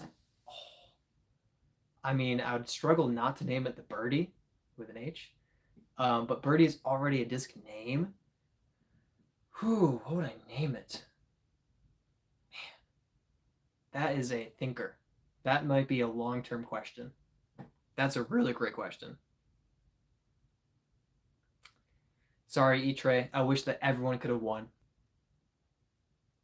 Doc says I would name it Soups On. Marcelino says, I'm not going to lie. I've had my Nicola Castro type crash outs. Yeah. I haven't in disc golf to that level. In soccer in middle school, I did. I had a little rage in middle school. Gonna need some caffeine soup for that video. Todd says the theologian. Yep. Wesley Huff, Marcelino, bro, Wes Huff. Yep. Watched a lot of his stuff. He's really great.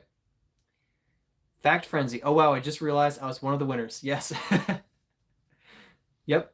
One of the winners. Heck yeah, man. Congrats. And I can't guarantee it, but I think you won the diamond. I think that was the diamond. I don't remember for sure the order, but you won one of the discs. I just can't remember which one it is. Marcelino, Apologetics Canada organization is honestly so good. Yes, I've been listening to some of their podcasts and watching some of their videos recently. I've been interested in apologetics for 15 to 20 years now. I've led several apologetic studies. I took an apologetics class in high school and in college. Don't have the level of anything near the level of education, of course, that Wesley Huff has, but it's always been an interest and a passion of mine. And my church class, my Sunday class, is going through apologetics right now. And so for me, it's just like, yes, it's all great stuff. Really, really love it. Wes Buff probably has an insane arm. Wes Buff. Yep. That's good. Good stuff. Oh gosh, Doc. Was there soup at the Last Supper? If so, what kind? I don't know about soup. We know that there was bread and there was wine. That's all we know. That's all I know. And Jesus broke bread and said, "This is my body. Take, eat in remembrance of me." I do not believe it was literally his body. He was talking about the fact that he was about to die. Luke says, almost at 3 hours. Can we make him stay till 4? No, I'm not doing 4 hours again. Especially, I'm not doing an hour of soup talk for the last hour. Doc says, fish soup with plenty of bread. Birdie's a great disc. Bye-bye, Birdie. That's not bad. Wait, his disc name could be, oh no, the bird cage. Oh, that's not bad. And Stamp is him in a bird's cage. Ed Sheeran could model for the stamp. There we go. Back to Ed Sheeran. Marcelino, God's going to get Joe Rogan.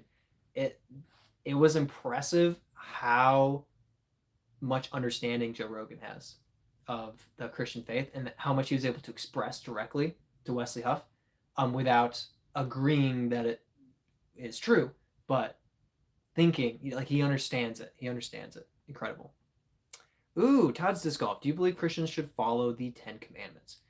Um, I would basically just go ahead and say yes, because essentially the Ten Commandments are they're eternal principles, and they are not the cultural or um, ceremonial laws that Israel was observing in the Old Testament. Some of their rules and laws that they were following were ceremonial things to set them apart from other nations. But the Ten Commandments weren't so like they were set up kind of contrary to Hammurabi's code and other things, setting it apart from other nations around them, but seemed to be moral principles to stand the test of time, and be applicable to all people of all times. Unlike stuff like do not wear two types of cloth together, don't tattoo yourselves like the pagans, because it was talking about marking yourself in ritual worship of false gods. It wasn't talking about getting a tattoo like we have today. But yeah, the Ten Commandments, the closest one to, not, I shouldn't say closest one, but you shall not murder, you shall not commit adultery, you shall not steal, you shall not bear false witness, don't lie about people and get them in trouble, lying about someone in court, like that's horrible. Don't covet, honor your father and mother. Do not take the name of the Lord God in vain. Do not make idols. Do not have other gods before me. All of those, like 100%, I would say, fully apply. And the thing that's closer to like, it's not an exception, but it's kind of like the interpretive step is to remember the Sabbath day. I don't think the day of the week is important as much as rest.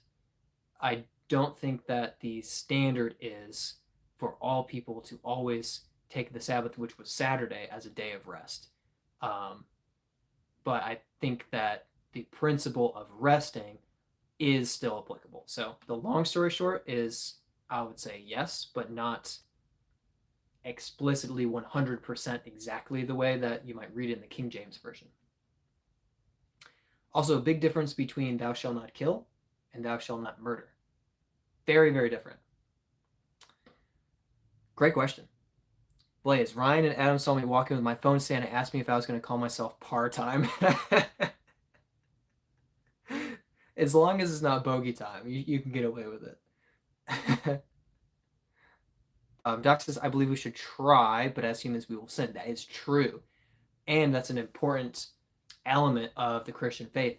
There is not an idea of being perfect of our own actions and behavior. Our perfection comes as a status given to us from God, from our repentance and trust and faith in Jesus as the sacrifice for our sins. So it doesn't come from us saying, oh, we should be good. All right, I'll be perfect now, and now I'm good enough for God. But rather saying we can't be good enough for God, and he has paid the ultimate sacrifice for us to be made right with him. And in that way, our obedience is out of gratitude, not as a working toward being okay with God or being saved, but rather as because of your love and mercy, I am made right with God. And therefore, I want to obey. I want to live a good life. Not perfectly, but in a way that says thank you.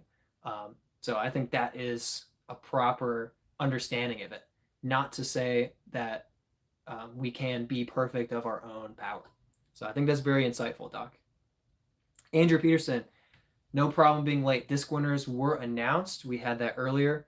You were busy throwing around yourself. That's a valid reason. So we did have the winners of Samar Nunn, 3236, Eric Dunn, K4C, The Fact Frenzy Official, and Marcelino Oliver. And Marcelino and Fact Frenzy have been here with a little bit of celebration of their wins. Congrats to you guys. Doc, okay, I'm I'm just assuming that I am too young.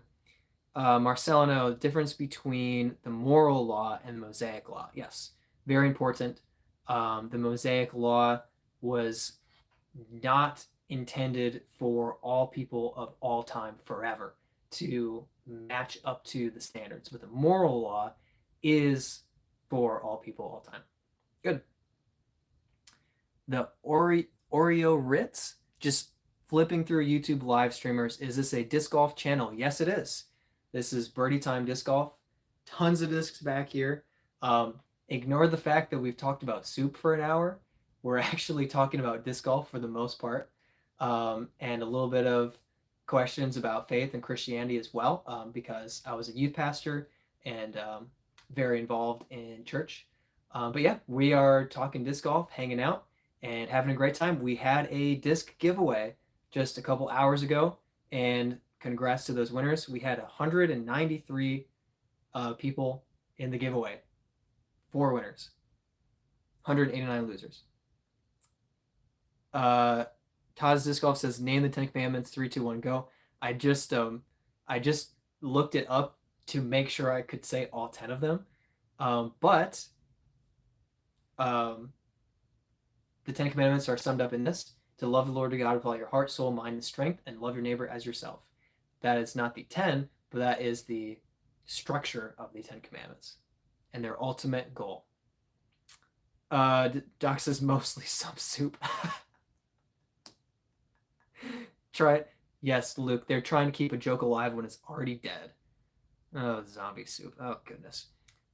The Oreo Ritz. You have a favorite disc, small versus big disc. So my favorite discs are the Brave, Royal Grand Brave. I have one here. I think it's the perfect fairway driver, gently understable, still in control. I also don't throw over 400 feet. I throw about 380, 390. So it's a very controllable shot shape. Put it out to the left and drift it in, or flip up to dead straight. Then I throw the Cosmic Neutron Echo for my mid-range, for a lot of my mid-range shots. And I should have a bunch of them. Here's one of my Echoes. I have a bunch, 2 in the bag. I throw the Soul a lot as well. And I putt with the Warden. The Enigma is also my other go-to driver. So there's a couple shout-outs for some of my favorite discs. Oh, it was further over. That's too far behind me. I'm too old. I'm starting to get tight in my back. Doc says 250 is tons of discs. Wow, how much do your discs weigh? I mean, I moved them and the disc golf shelving and like the rest of everything that I own by myself. They weigh enough. They weigh enough. Luke has to go. Have fun finishing the live, bro. Luke, thank you so much for joining us. Thanks so much for being a mod and helping us out here. Really appreciate you, man. And congrats on 3rd and the CTP and Toro that you won. Noodle Arm. Oh, on his way out, shots fired at Brent. Brent says Brave sucks. Luke says Noodle Arm, can't throw it. That's good. That's good. Oh, I love it. The Oreo Ritz. Yep. You were going to say the same thing. Brent is not anti-brave. Brent is just antagonistic toward me. So it doesn't matter if I say the most reasonable thing on earth, like clear is not a color, dark clear is not a color. Brent will be like, yeah, it is. Just what he does. Dakota Batista, welcome, dude. Played my first league event today and scored a 58 par. Heck yeah, dude. Nice job. Nice job. Yeah, that's really cool. So first time out at league. That's awesome. That's cool getting out there. My first time at league, I didn't play well, and I had a kind of not great experience because people were not very welcoming. After I won a few tournaments, people were a lot more welcoming.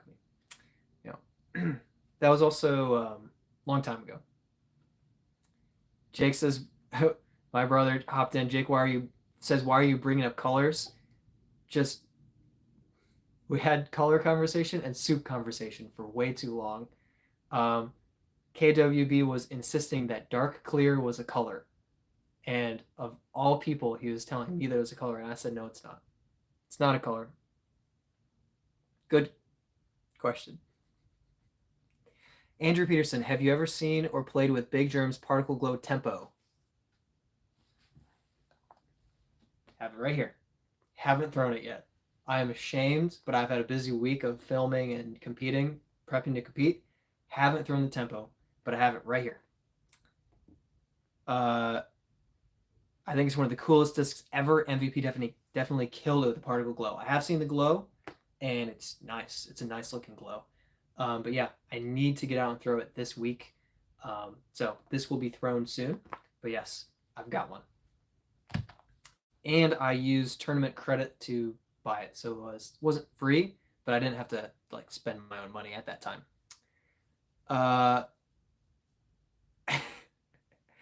Brent talked bad about the Brave. Kristen Lott will be visiting him and presumably smothering him with a pillow. Yep. Dakota, it was fun. Good. Good. I'm glad. Andrew says, just started playing League myself. Lots of fun. That's awesome. Doc says, could be worse. Could be bringing up soup. And Jake says, to be clear, clear is not a color. The Oreo Ritz, have a good one. We're live streaming 6:30 every Sunday night, usually till around 9:30, man. So peace out. Thanks for hopping in, and come back next time.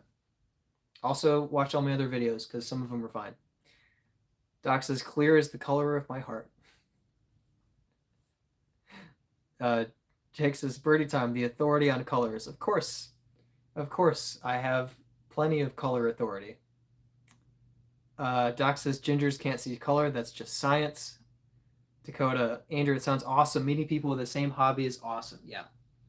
Yeah, my experience with the leagues is that there are a lot of really great leagues, and there are a couple that are just clicks. And when people have played for 15 years and they haven't improved in 14 years, and they have a person who started playing a year ago who's actually athletic and can beat them, comes to the league, they don't really always like them.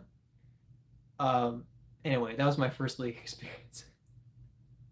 Since then, I've had great league experiences, and a lot of league cultures are really good. Blaze runs some handicaps for the Chainhawks in Gainesville, and I wish that I could go to every handicap because it's a really great time. I really enjoy the people that are there. We have a good time playing, and you never know who's going to win because somebody who normally throws 3 over could go 2 down and just sweep everybody with their handicap. I could go 9 down and lose because my handicap is 5 down or 5 or whatever. I don't know how handicaps work. Blaze does all that for me. But yeah, leagues can be really, really great. Leagues can be great. Dakota, it was like that in Golden Gate Park disc golf course. Very clicky and very stuck up. Wish I met good disc golfers that were just cool. Yep. That can happen. That absolutely can happen. But yeah, since early on, I've had pretty good experiences with leagues. Jake says leagues in Charlotte have great culture. Only bad time is when I suck, but they're run really well. Yeah, that's also important that they're run well. Yeah. One of my early experiences, I went to a league and paid for membership, and then a couple of months later, I won a member CTP, and I went to claim it, and I was told that I wasn't a member, and I was like, well, I paid at league, and they're like, well, you didn't tell me about it. I'm like, I don't know who you are. Like, what's going on here? I gave money to the club, never got my shirt, never got my bag tag. Like, what's going on here? It's apparently on me to like figure everything out for their organization. Other than that experience, it's been great. Doc, I like how the league here just lets competitive ones go first and the ones just for fun last so they can chit chat and have fun. Yeah, that's fun. That's fun. Yeah, just relax, have a good time. Dakota says GG Park in what was it, Santa Fe? SF? Robbed. You got robbed? Am I missing pieces here? Did you get robbed at this disc golf course? That would be brutal. That'd be really rough. San Fran. Okay, San Francisco. San something. I was close. Yep, Jake had it already. San Francisco. Yep. Makes more sense. You got robbed at the CTP.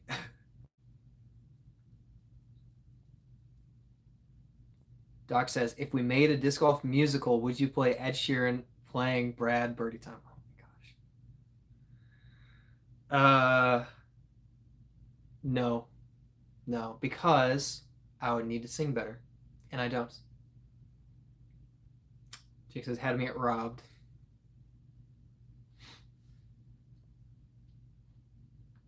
If you got me a fake mustache, mustache does not cover up for a lack of vocal talent. I have the ability to sing, but I do not have the ability to sing well or project well. And I have like in the middle of my vocal range, I have a like I don't know if they call it uh part or whatever they call it, but I have like um I don't know. I have like a missing part. Like I don't have the ability to go every note up. I'll break and then get past it. Like I don't have a good voice. I don't. Ooh, Marcelino. Any other Bible scholars, apologists, or YouTubers that you like? Great question. I mean, Westhoff is number one. Reasonable Faith, with Dr. William Lane Craig. I definitely appreciate a lot of what they do. And Stewart and what's his son's name? Oh, Cliff and Stewart. I think Stewart is his son's name. Kinech, I think, is how you pronounce their last name. They're very interesting. They're very good. They're very friendly. They have great personalities for interacting with people. They do a ton on Instagram. Um, so shout out to them for their kind of like Instagram presence. And then Reasonable Faith has books. They have lesson plans. They have YouTube. Dr. William Lane Craig has had very famous like um, what do you call it? Organized debates, credible debates with full debate format, not just a podcast debate where people disagree for a couple hours, but like opening statements, 1 minute responses, 3 minute, whatever, full on organized debates, and he's very good at them. So yeah, Dr. William Lane Craig is one of my shout outs. Obviously, we talked about Wes Huff already, and then Cliff and Stewart Kinech. I don't remember how their last name is pronounced, but yeah, those are the ones that come to mind first. Great question. Doc says one that I liked. I don't know if I'm taking this seriously or not. Two Catholic monks watching movies. It'd be cool if that was like the Wired stuff. Those are interesting when like archery experts break down archery in movies. One with like monks would be interesting if they actually interacted with movies portraying monasteries and stuff. Creepy Airsoft, greetings. Thanks for joining, dude. Thanks for joining, jumping in the chat. We're hanging out, having a good time for a little while longer. I'm getting tired.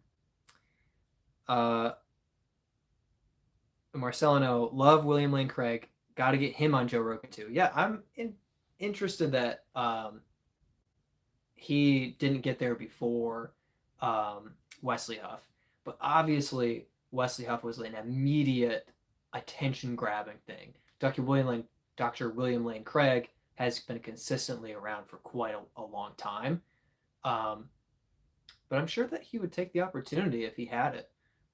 So that would be very cool. That'd be very cool. Yeah. Doc says one was a young, more worldly monk, other older, more serious. Yeah, that would be intriguing to see their dynamic between kind of those different generations. That'd be interesting. Yeah.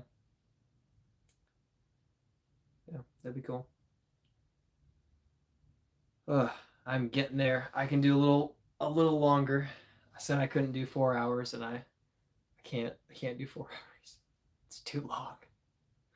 Too long. Let's see, what do I got? So what type of my video? So if you watch my long form videos, which types of my long form videos do you guys like the most? Because I've done disc reviews, I've done casual practice rounds, I've done like fun little challenges like 3 disc challenge, forehand only, stuff like that. And then I've done, what's the other one? Like filmed tournaments. And probably another type. But like which style of video do you guys like watching the most? What do you want more of on the channel? Or is there something I'm not doing that you think I should be doing? Other than live streaming a tournament, which I can't do. Oh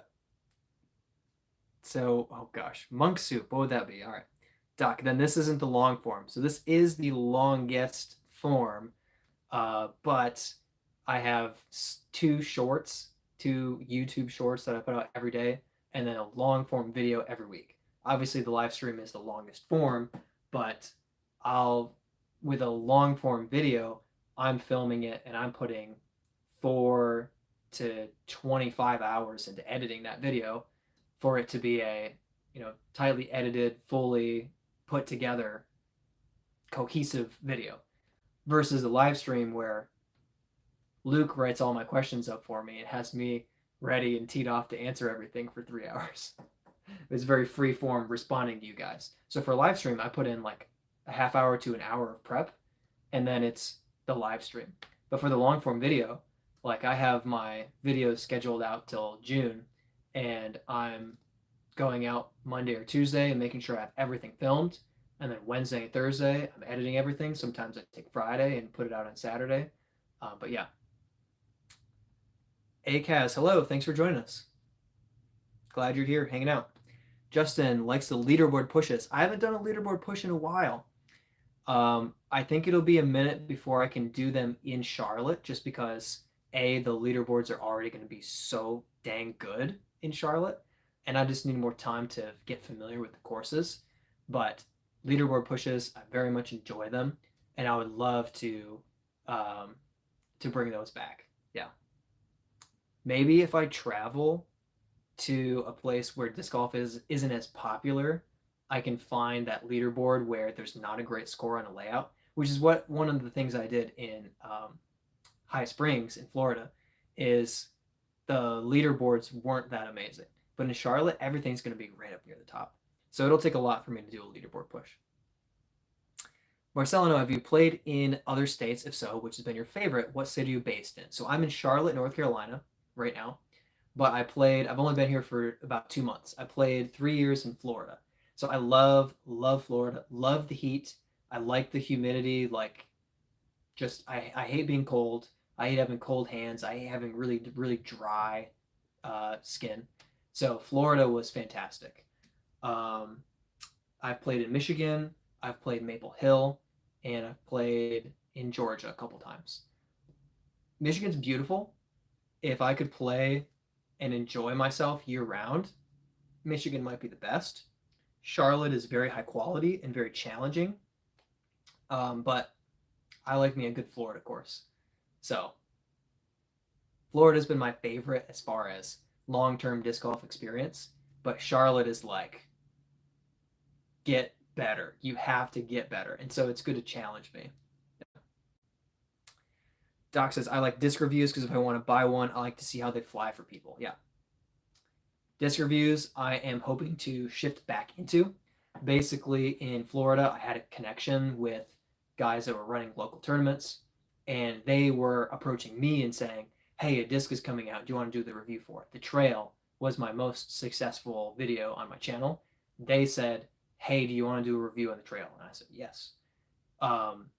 I haven't gotten to that point in Charlotte yet, although with Nolan with Chain Reactions, I'm hoping to begin to ask him, although I need to be aware of when discs are coming out, I'm hoping to be able to ask him, hey, are you going to have these discs? Can I get mine early? Can I come pick it up from you so I can do a disc review on it? So I'm hoping to shift in to do disc reviews more than I am at the moment because it's been a couple months. Also, I'm considering doing a disc that I've had forever, like the Echo, because I'm more qualified to talk on it. but probably won't be as popular of a video.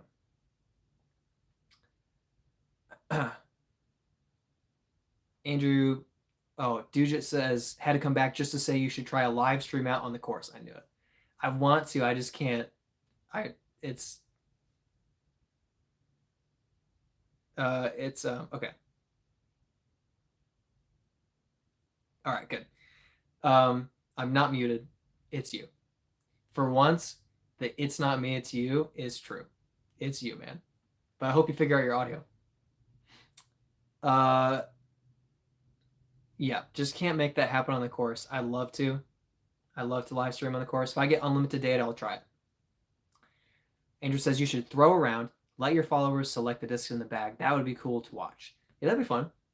Maybe I can do a poll. Maybe next live stream I can do that. That'd be fun. Marcelino, love watching you grow with your forehand. Definitely like to see you get even better and possibly give some tips in a video. That's kind of my hope with the forehand. If I can go from where I am, which is bad to moderately competent, and get to a place where I would consider it good, I think I would be qualified to give pointers for amateurs and say, hey, this is some crap I was doing that was really bad, and now I'm a little bit better, and here's how I've moved here. But yeah, if I can move there, then I would love to do that. So that's kind of my hope long term with the forehand, is to understand it deeply enough to say, here's how I misunderstood it, here's where my bad habits were, but here's how you can do it better, or how I fixed it. Doc, ever consider like once a month doing a video where you take a friend out to play disc golf? I did a little more similar to that in Florida, where I would play with a buddy. Definitely don't have the same roots yet or freedom to film rounds with buddies in Charlotte at the moment. But yeah, I'm open to like playing around with a buddy. Yeah. Doc says, this reminds me of when Kurt Angle was champ and only played unknown wrestlers. So what I did was, like Devin, we went out to our local course, and I said, okay, to win, I need to beat you by 5. And then we basically just played a handicapped round, essentially. So I have done that, or I've done like me versus a doubles team where I played against Devin and Luke on a doubles team. And it was a very, very fair competition. It came down very close to a playoff, actually. I shouldn't have spoiled that. It came down to the end, but the video's been out for months. You guys should watch it. But yeah, so I do like that type of content as well. It's very fun. SD thinks that I'm muted, but he doesn't know anything. Too much soup in the ears. Andrew, also, if you get to travel enough, play your followers at their home courses when you're in that area. I would so love to do that. That is so great. That would be amazing. I would, yeah, that would be like the dream. Yeah. So if any of you are near Charlotte and you're traveling near me, let me know, because I would love to at least play around together. But even filming something would be pretty fun. I am hoping to film something with Luke in April or May. So that's partially there. That'll be in Michigan. Da-da-da. Can't mute a ginger. That's just science. Maybe do rounds only with discs you pull from a used bin. That's a good video idea I haven't touched at all. I haven't done like a used bin. I've done like a mystery box with brand new discs, but I haven't done like a used bin disc. Build up that lackluster amount of discs. Yeah, I could do like maybe not even a used bin, but like just pick the worst discs off the shelf that I have. But that's good. Kurt Angle joke was about the leaderboard. Oh, yeah. Gotcha. Yes, that makes a lot more sense. But yes, that is kind of what it was like, where I was like, oh, the best out here is 7 down on a 9-hole course. That's very easy. So I went 8 down. Took me a few tries, but. Dujit, try a few foundation ask challenges every now and then. Yep. Good idea. I've done maybe 1 or 2 similar, but I don't have too much lean that way. Justin, you should just do a round with a full tilt. I did do a flippy versus beefy round, but I had the flippy, not the tilt. Actually, I think he just had a tilt, not a full tilt. Doc says Brad and Yuli's Brad versus Yuli and Brody. Oh, that's good. That's good. Dude just says those are like $80, aren't they? The full tilt. Doc says, Justin, why are you trying to kill Brad? That's good. That's good. Yeah, I don't know. I'd find someone who has a full tilt. I would definitely not just go buy one. There are too many people I know who have a lot of discs that I'd be like, hey, can I borrow your full tilt? Oh, good. Marcelo. Marcelo, no. Good question. Might have missed it. How will the winners receive the discs? Yes.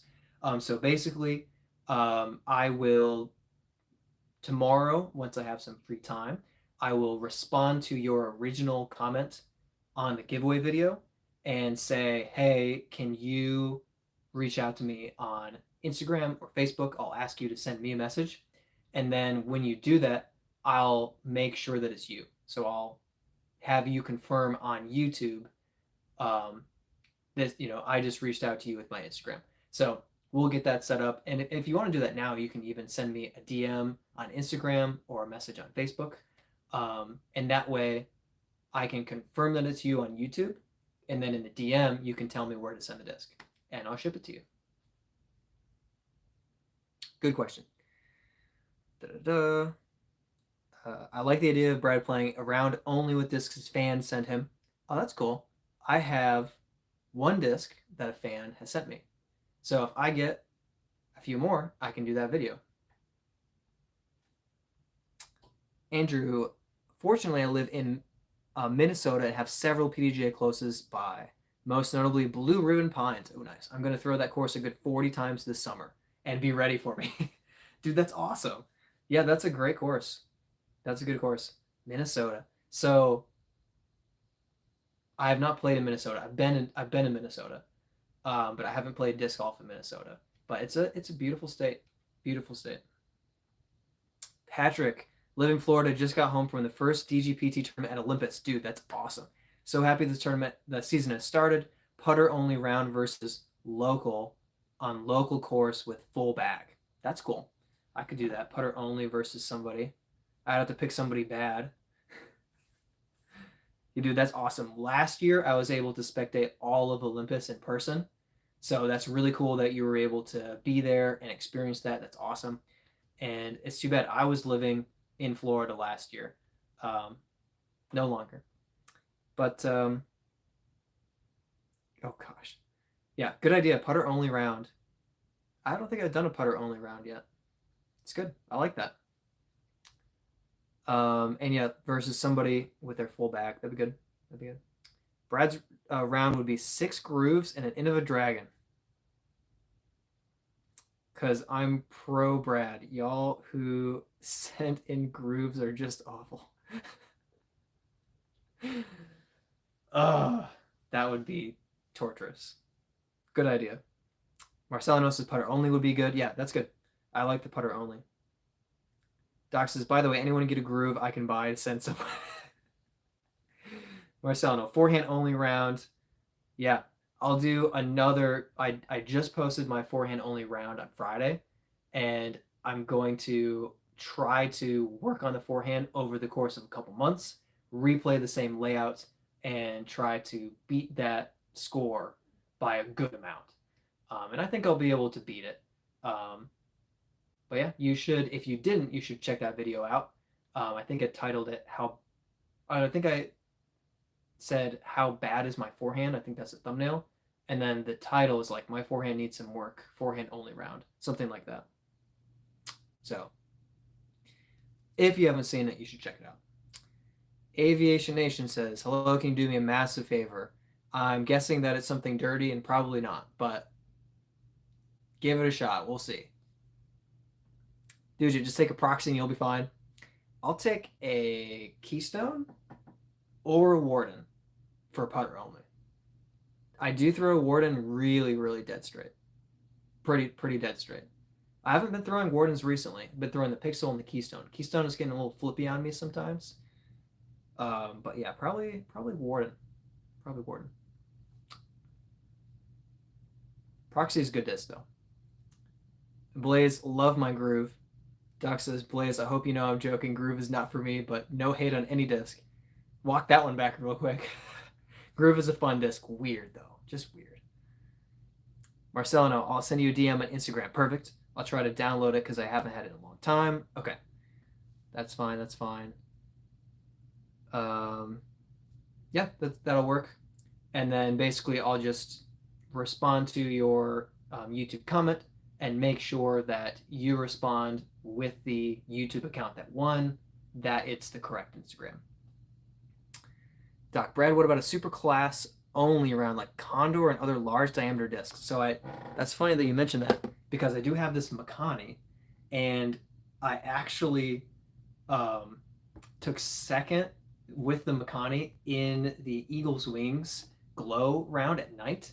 We had this like short glow course, and the only person that beat me was Randon Latta, who's on the Pro Tour. He beat me by 1 with an ace, and I also aced hole 1. He aced the hardest hole in the course, and I bogeyed that hole.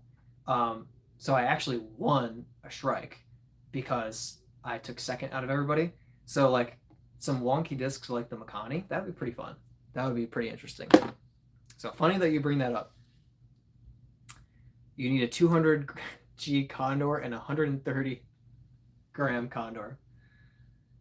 Mark, I missed the winner's announcement while laying my boys to bed. Will they be posted somewhere? So I will post about the winners. That actually I didn't really think about posting. I'll post about the winners. I'll reply in comment form, but I can also just read off the winners quick for you as well, so you're aware of it. So we have Samar Nunn 3236,